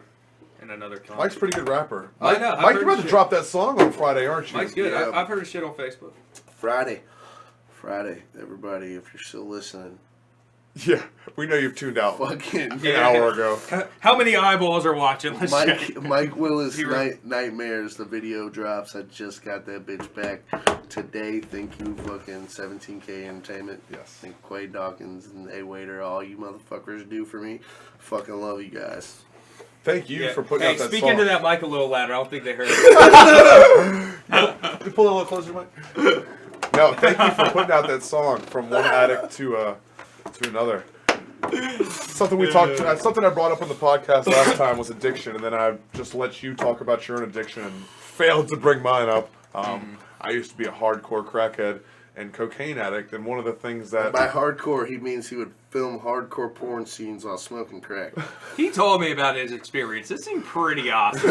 He seemed like a drug kingpin that just sat in his underwear all day and his roommate just handled all transactions. Dude. I told Pete about my crack smoking, and this is verbatim. He said, "Sounds like a blast." I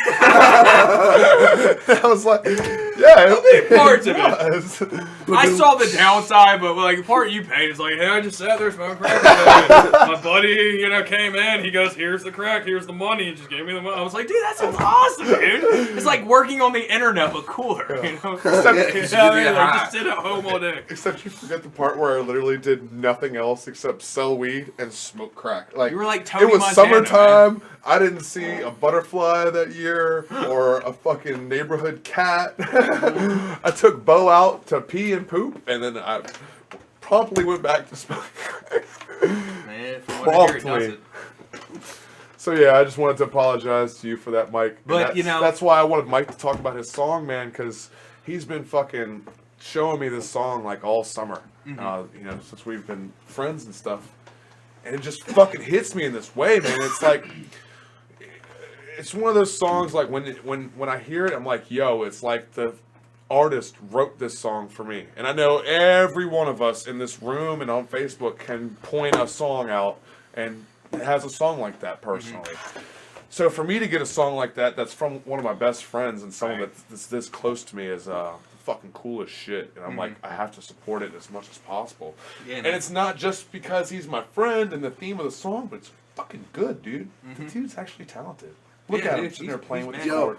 Going back to conspiracy theories, not to get back off topic, I want everybody to go out and listen to a speech given by fucking JFK called The President in the Press. The secret society one, right? Yeah. About the deep state. Yeah, it's called The President in the Press. It is fucking one of the best speeches he ever got, and subsequently one of the last ones he ever did. And a lot of people credit to the one that got him axed.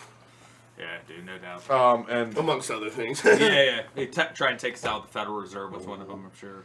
Since we're having a comedian and a rapper on talking about conspiracy theories, I highly suggest everyone go listen to Rant in E Minor by Bill Hicks, comedy album, and go listen to Immortal Technique. What's the name of that song, Mike? Which one? Dance with the Devil. No, not Dance with There's the a lot of them. I was listening to it Friday. You can listen to The Cause of Death, Point of No Return, or I like the Bin Laden.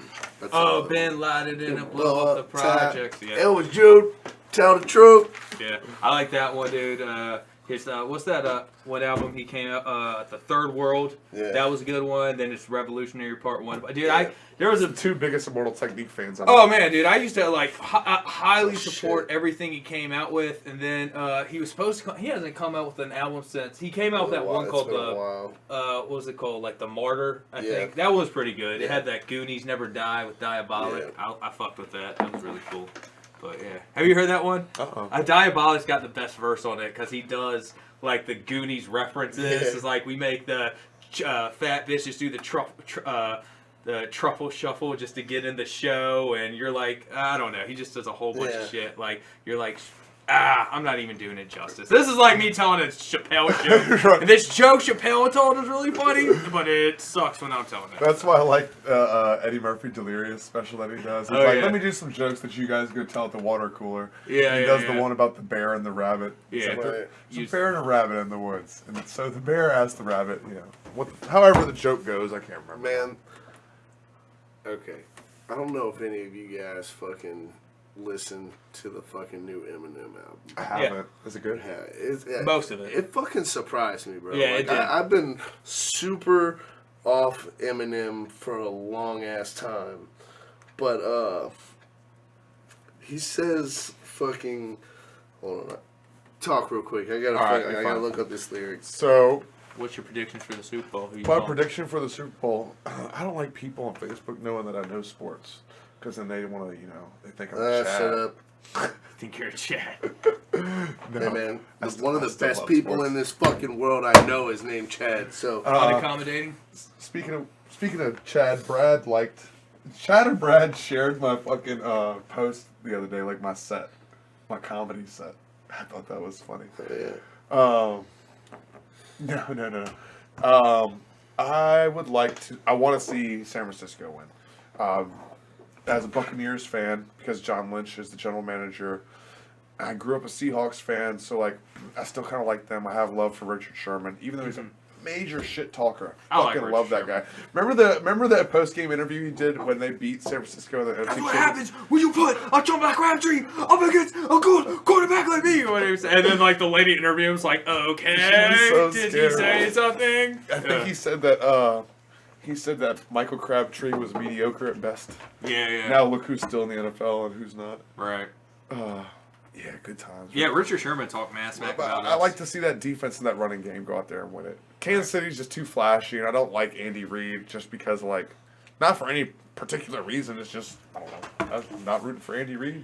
Yeah, everybody was saying like, oh, it's the 100th anniversary of the NFL, so they're trying to arrange the Packers and the Chiefs, and now I wish that was a real conspiracy. Yeah, I wish it was for you. Can't get everything you want. Some conspiracies I'm rooting for, man. Like, Yeah. that's one of them.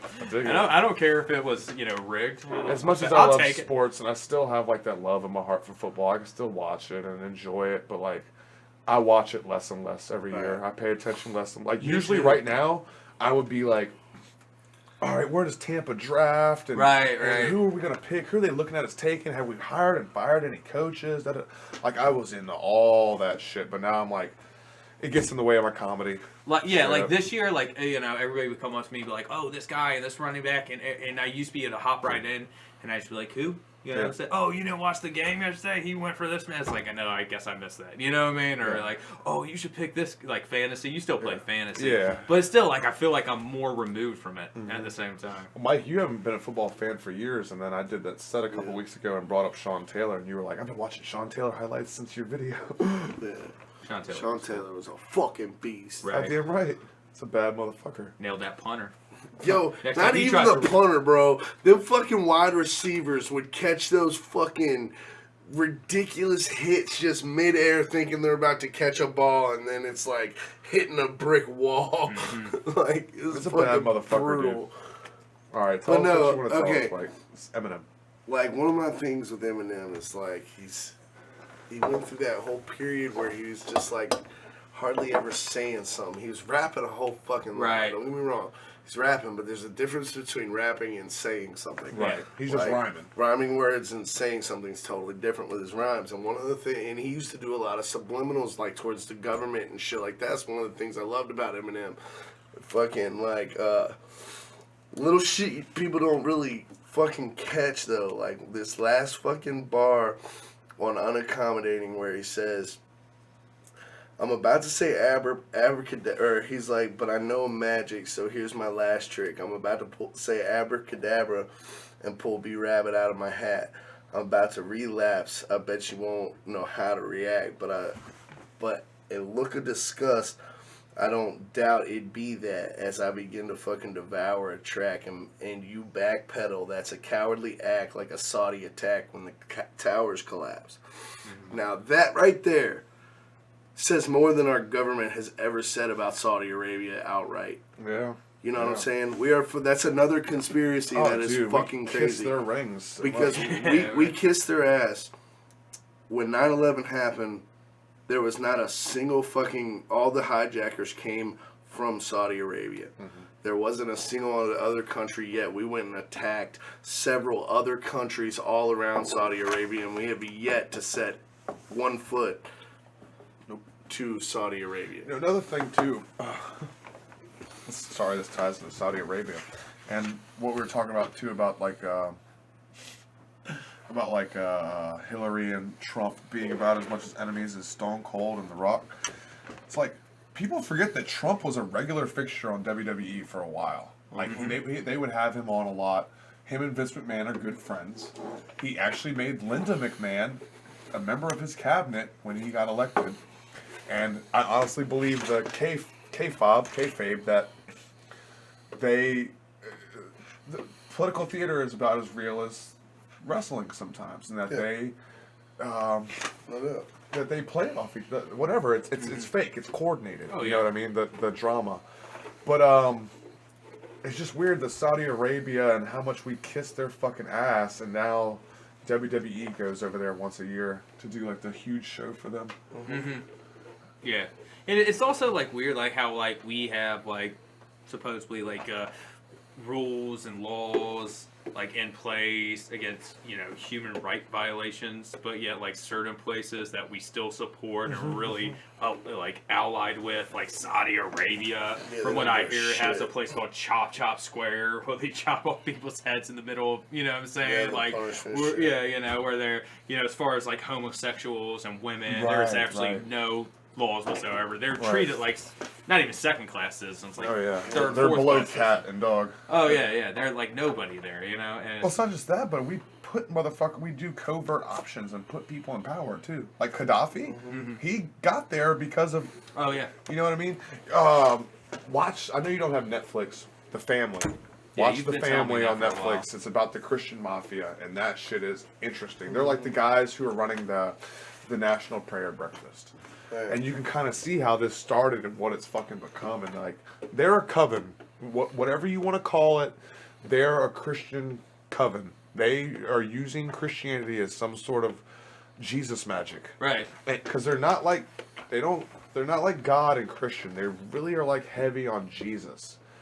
But it's some sort of Illuminati, some sort of coven with political power, political ties, and they've been a part of going on like missionary things and putting these evil motherfuckers in power in different countries. Well, yeah, that's the name of the game with the United States, man. It's fucking Castro. We put Castro. Once we went to Vietnam and fucked up really bad, they were like, okay, we're gonna start arming people now and let them do the dirty work, and then we'll just fight the people we armed after they go in and recap. Iran-Contra. Yeah.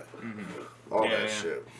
That's another reason why I agree with your boy Kearns, but Reagan ain't a good president. Oh, yeah, no. I agree with some of what he said, too, but, like, that's why I wanted to bring up the Trump thing, is because, you know, you think Trump's outside. He's not. Yeah, he's fucking not. And then especially... inside as anybody else. Yeah, it's all a corporate thing. It's all... And when the president gets elected and why would Shell or anybody need to pay lobbyists when they are in the cabinet? Right. Why do I need to pay a lobbyist? I'm in the fucking cabinet. Exxon or whatever the guy was that had all the Russian ties. Right. But it's like, why would I need any lobbyist when I'm a businessman that's in politics? I'm a businessman that hired all these businessmen. I don't need lobbyists anymore. Yeah. But then, like you said, it's his uncle was involved in the CIA and shit and got the Tesla papers, got a hold of the Tesla papers. And that's, when I found that out years ago, that fucked me up. That's family lineage shit. Yeah. And then people like to, people who are Trumpeteers, even himself likes to say, my father gave me X amount of money and I made... No, you sued your fucking father into his deathbed. He did every type of litigation, anything that he fucking could to siphon money from his father before he died. He drained the fuck out of that old man. But, Which fuck him, because he wasn't even... Obama's no better. Obama's just really well spoken. So it's easier to hide the fact, or not hide, but for people to turn a blind eye to the fact that you're drone striking the fuck out of Middle Eastern countries more than anybody else has. Yeah, man, like, one thing I can't stand about partisan politics is this, like, level of double standard. And a lot of people say, like, oh, you're playing the whataboutism, right? Like, if someone says, oh, well, Bush did this, and I go, what about Obama? Or someone says, well, Obama did this, and I go, what about Bush? And they go, oh, you're just playing the you're just making about them. And I'm like, no. What I'm trying to do is I'm trying to understand why there's a double standard concerning this person, not that person. Is there a cognitive... You know what I'm saying? Because it seems like there's a certain level of cognitive dissonance if, when you're okay, or at least you're willing to ignore it when it's coming from this side, as I keep saying, of the aisle, but when it's coming from this side, that's when you get emotional. Because let's be honest, we're all kind of emotionally connected to something. You know what I mean? Right. And we try to be, like, I strive to be as reasonable and down the middle and center as possible when I'm hearing things, but we all kind of have those blind spots where we have that knee jerk in our head that goes, wait a second, did he just say that thing about that thing that I'm really passionate about? Right, you know what I'm saying? Is he trying to poke holes in my religion or my political beliefs or my social beliefs and, take that apart? So, like, that's what I always try to do. And people always say you're doing, like, the whataboutism. It's like, no, it's just like, if you're going to have this standard for this politician, you can't ignore it when it's happening. You can't ignore it because he's got a blue tie and this guy's got a red tie. And it goes for both of them. Yeah. I was just debating that not long ago with when that whole shit about Trump doing the bombing and that guy dying and shit. I'm like, yo, you do realize that we've been doing that for the past, like, 6 presidents, right? Yeah. It's like, you can't be okay with it when you can't be a Democrat and okay with it when a drone's flying from a fucking Democratic president and then the second Republican president comes in and uses the same drone to kill the same type of person. Right. That it's bad now. You gotta It's because their preferred media source is spinning it in a different way, manipulating their emotions in that different way. This is like what's mind blowing to me is like a lot of the people that went ahead and like were so anti-Bush, that were just like bashing Bush every opportunity they got, would just go silent when Obama was just continuing on a lot of these policies that Bush put in place, whether it be the war in Iraq, whether it be, saying Guantanamo Bay didn't shut down right away. The NDAA was just nothing more than an extension of the Patriot Act, in which they could hold people without any habeas corpus. They didn't, they weren't, didn't have a lawyer available to them or anything like that. So it's just like, I'm not one of these people on either end that's like, I know some people are like, oh, Bush is the worst, or Obama's like, I'm not either. It's just like, Obama, I did not get the hero worship, you know what I'm saying? Because it's like, there was like so much outrage when Bush was in office, which I appreciated. And then when Obama got in there, it's like everybody just settled in and be like, okay, guys, well, this is the politician that, we don't have to worry about. And they just kind of just started getting like really just checking out, you know what I'm saying? Not following through, not really looking deeper than whatever the... I really think Obama was a coordinated catalyst that they put in the office to help perpetuate all this racial division that we have in this country and everything that's going on with the Trump and the red and the blue or whatever. Because who was the number one conspiracy theorist against Obama? I'll wait. Trump. Fucking Trump. Where's his birth certificate? Right? And then it's just a classic case of controlled opposition. The whole time Trump was like, birth certificate, and then he stopped. He funded Hillary Clinton when she ran against Obama for the Democratic National nod. And then when it came time for Trump to run for president, who was he running against? Hillary Clinton. Who are you going to vote for if you've been hating Obama? Are you going to vote for the person that was in his cabinet? Or are you going to vote for the guy who was most outspoken against him? Right. I'm going to vote for the guy who was most outspoken against him, who I think's not a part of... He's going to drain the swamp. Right. He's not in... His family is not in the CIA. Right, too. And the Democrats really dropped the fucking ball on that one. Because honestly, like, guys, if you wanted to win... Why would you put the person that got demolished by the last Democratic president in as your candidate? Yeah. A Democrat himself told you that this lady was not fit for office. Yeah. He is, like, this how, all right, like, I'll put it like this. I feel like Obama is the Democratic Reagan, and Reagan is the Republican Obama, basically. Yeah. You know what I'm saying? Like, or you could say that maybe JFK is the Democratic Reagan, Reagan, I think JFK was the one guy out of all of them that was like, you're both fucked. Mm-hmm. And then they killed him for it. I even still think that JFK got in for corrupt reasons, his family being involved with the mafia and shit like they were. But that's also why that's one of the things that set him apart, is that he was like, I'm not having this from all of you guys anymore. Mm-hmm. He's like, I'm not fucking... I'm doing this job to do this fucking job. Yeah, that's what I'm saying. I think that's eventually what got him killed is, he got in a certain way, but then he was like, fuck this. This is immoral. And then, like you said, God forbid that you go in front of a large group of people and suggest everyone love each other. Because we will put a bullet in your fucking head in front of everybody. We'll do it publicly. Or nail you to a cross. We did it to, we did it to Jesus.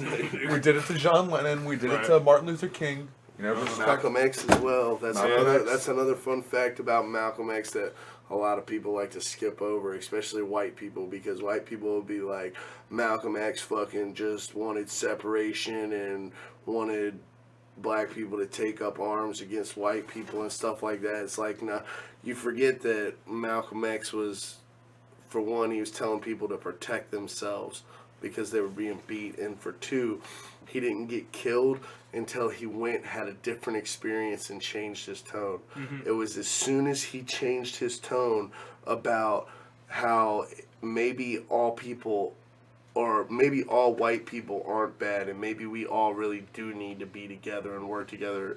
That's when he died. Right. As soon as he stopped pushing that narrative. As soon as he stopped pushing that narrative of we need to be separate, it was like literally within a year he was killed.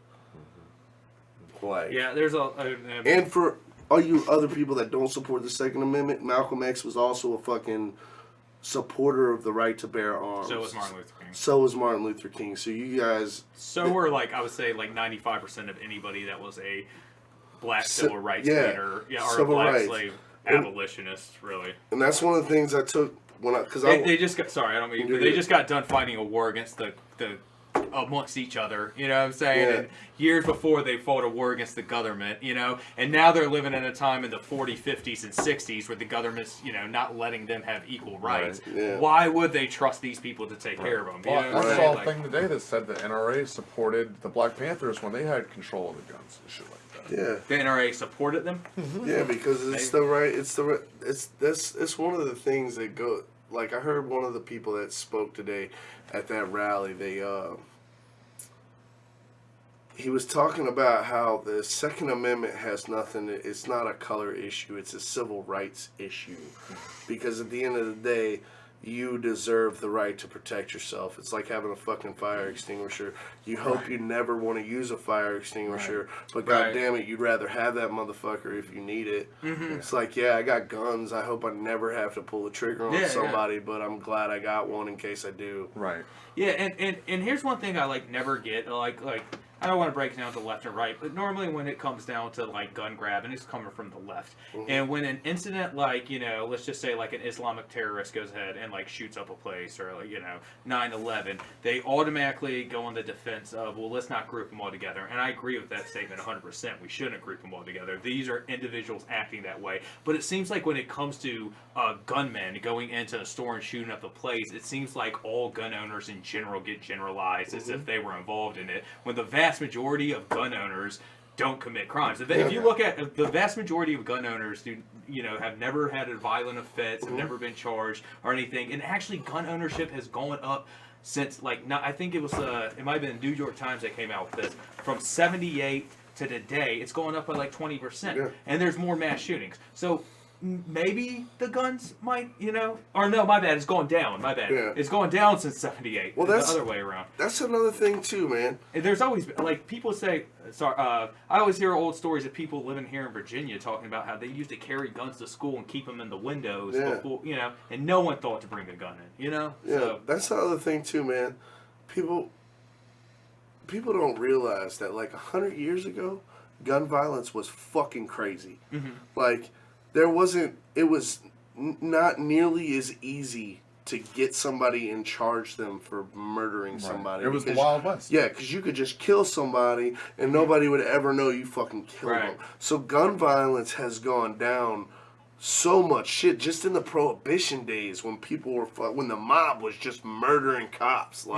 Fucking, we're so removed from all of that craziness that now when you see one person go in and shoot somebody or a bunch of different people in one place, it's such a big fucking travesty. It's no, man, this stuff we're actually doing not half that bad. We're living in this is one of the things I love about Joe Rogan, that acknowledges that we're living in one of the safest times in the world's history, because people aren't because we have cameras and because people can't just get away with killing you anymore.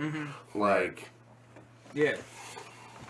No, and here's the thing too. It's whenever and I don't trust it when they go, well, we'll just take the ARs, we'll just take the AKs. It won't stop at that. That's the Trojan horse. They're gonna go for that, and then they're gonna come for more. And it's already started. It starts with those extended clips and bump stops, or whatever little intricacy that they can stop you from having a more tactical weapon. Then it's the weapon itself. That too, and let's be real, guys. If I say I have an AR-15, my AR-15 is not going to match up to a fucking M16, which is the military issue of the AR-15. because a civilian issued an AR-15, you cannot fucking fire it automatic. You can bump fire it, but you're not going to have the same amount of control over it as you would if you had a fucking fully automatic machine gun. Or M16 with 3-round burst. That's one of the things that it's those fucking trigger words that make people, it's that fear shit. Yeah, well, 90% of gun violence is committed with handguns. Right. So why is it all about the rifles? That's the thing right there, you know? Because it's easy to put that up there, see the gun with like all the expansions put on it, all the, you know, extended clip like you said, and it looks scarier than seeing a Glock sitting there, you know? Yeah, I mean, like that too, and they only want to talk. Most of the time, it's all about like school shootings or a club shooting or something like that. They never talk about the fucking meth heads in the trailer park that fucking shot up and blown up half the meth lab, or fucking somebody else had gone by a fucking house and drive-by that motherfucker and killed two kids and like 3 people out front and wounded 2 more. They don't talk about those type of gun violences. They just talk about some random fucking crazy kid that went into a school and now all of a sudden everybody needs to give up their guns because this one dumb motherfucker did something horrible. Well, the vast majority, and here's another the media thing. playing on people's emotions. The vast majority of mass shootings happen in gun-free areas. Exactly. Is that a coincidence? No, Nope. not at all. Because they know they're not going to get shot at. Right. Yeah. That's why fucking 22,000 gun owners showed up to fucking Richmond, Virginia, and didn't get counter-protested. You know what I'm saying? Right. Because they were all smart enough to know that they're going to defend themselves if they fucking have to. Right. You know what I'm saying? They knew that they weren't just going to come in there and start throwing shit at people that have guns. Right. Antifa better bring more than a rock. Right, You know? right. Yeah, It's not going to work. It's not, you can't fucking do that. And that's the other good thing about it is it wasn't just fucking Republicans and white nationalists. Nope. You can let the media tell you that it was nothing but fucking Republicans and white nationalists at that rally, but there was people across all the lines fucking supporting that shit today in Richmond. Shout out to my friends Davon Jones and Shannon Mative. I posted a picture that someone shared. It was like a picture of 4 white guys and they're all geared up and shit. It was like, you know, white privilege. You know, here's a picture of white privilege in Richmond today. And as soon as I shared that, Davon Jones and Shannon Mative jumped on it. Photo comments of black people, activists, community leaders there with AR-15s. Yeah. And all kinds of black people there. There was a picture of an interracial couple, a white guy and an Asian girl. The Asian girl was holding the sign that says, "Does I look like a white supremacist?" Mm-hmm. And the white guy was holding, I assume, the same phrase, but it was written in Mandarin. Right. It's like so much of these like protests like now, it's just like they don't even take the time to like research the facts before they even realize what they're protesting. It's like, you don't like, you know, I know he's like a pretty popular figure now and a lot of people hate him, but Ben Shapiro, it's like, it's funny when they call the Jewish guy the white supremacist, you know what I mean? Right. Or when they say, when they're at his rallies going, you know, hey, ho ho, Trump has got to go. It's like, he is a never Trumper, you know what I'm saying? Like, you gotta like, but it's like, no, you're not with us, so you're with this, you know what I'm saying? It's just like, I just hate this fucking... There's too much us in them. Yeah, and it's just like everybody is a caricature of their self, you know what I'm saying? Like, you know, it's kind of like if you know, you're part of this group, you're like, you know, check. You're like a cartoon version. You know, since like we're white dudes, we wake up, we jump in our BMW, we drive to our Hollywood studio, smoking a Cuban cigar, jump on our daddy's yacht and don't do shit. You know what I mean? Like, you know, like I think it's all part of programming and narratives. Yeah, bro, it's the age-old programming to keep all of us fucking poor people against each other. Yeah. To keep Or the just poor people, literally that too. Yeah, the poor literally. people. like It's Carlin cool. said, it's a big club and you're not. You're not in it. Yeah. He is my motherfucking favorite when it comes Right. to political comedy. Just for that shit, because he's like one of them no holds barred people. Like, Oh yeah, man. I'm sorry, was that loud? It sounded like you were making thunder noises with the aluminum foil. But hey, this is something I want to talk about earlier when you were saying like how are you going to put up the lady that lost to Obama and everything? He even said when they were running against each other and people applauded her for saying it. He said that She will say whatever you have to say to get elected and deliver on none of it. She's nothing. Right. Basically says she's nothing but lip service. Right. And it just like infuriates me. One, that she does it, and two, that people are that convinced when she's like going on these like little speaking tours now, acting like she didn't get elected because of, I don't know, sexism. Maybe that might have been a part of it. But come on, dude. You had 38 felonies brought against you. You've been involved in scandals in your 30 years of politics. Stop acting like you're clean as a whistle. You know what? And there's nothing like the WikiLeaks came out. You know what I mean? The WikiLeaks came out, and she was giving speeches to the Builder Group for $100,000. You know, you want to talk about money in politics? She was taking money from the Lehman Brothers, J.P. Morgan, Goldman Sachs. You know, she even told the people. Who else was taking money from them too? Who? The Bushes and. Oh yeah, of you know course, what I dude. mean? Yeah. No, I mean, hey, dude, they're Here's rubbing what I elbows. think Right. Yeah. Right and Same, left same wing. dragon, two heads. Yeah. I can't bring up the Bushes really without bringing up the Clintons all the time, dude. You said All sexism regarding Hillary. This is what I think it actually boiled down to, and I just kind of came to this conclusion: is you realize, the voting public realized, they're both evil. These are both evil people. Let's pick the lesser of two evils.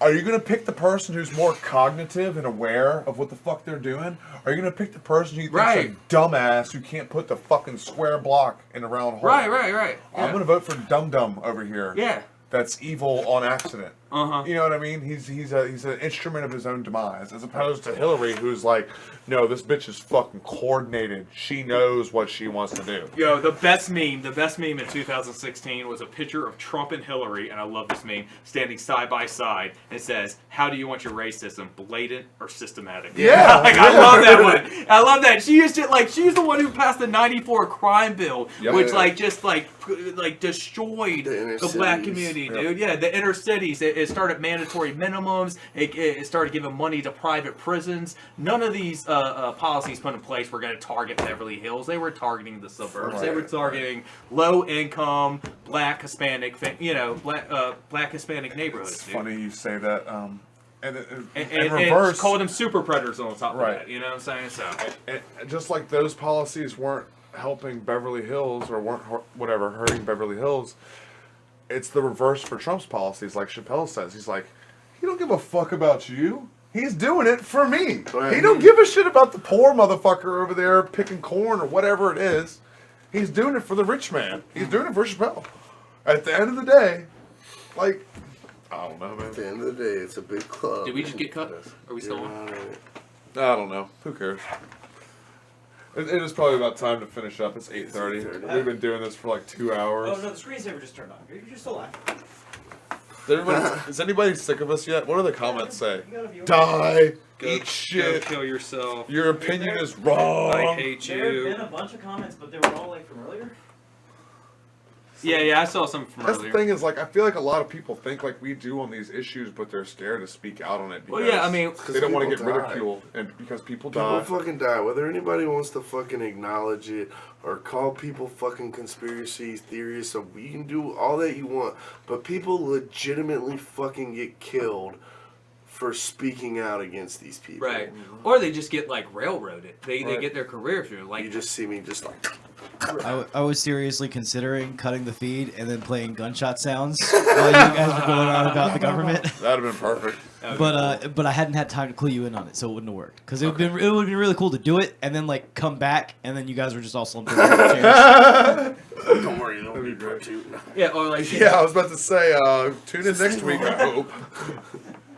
people are just afraid of like, all right, like look at like a place like Hollywood. I'm sure like not everybody thinks like the Hollywood elite, but people know, hey, if I start speaking out, not everybody has that Mel Gibson power where they can be who they are and still be able to operate. They know like, if I go against the grain, if I go against this one Stalinistic party system, I'm not going to get work anymore. Like people are worried about, I don't want to get fired because I made this tweet that I don't even consider to be a controversial statement, but somebody does. I accused a very popular actor of being a pedophile with little proof.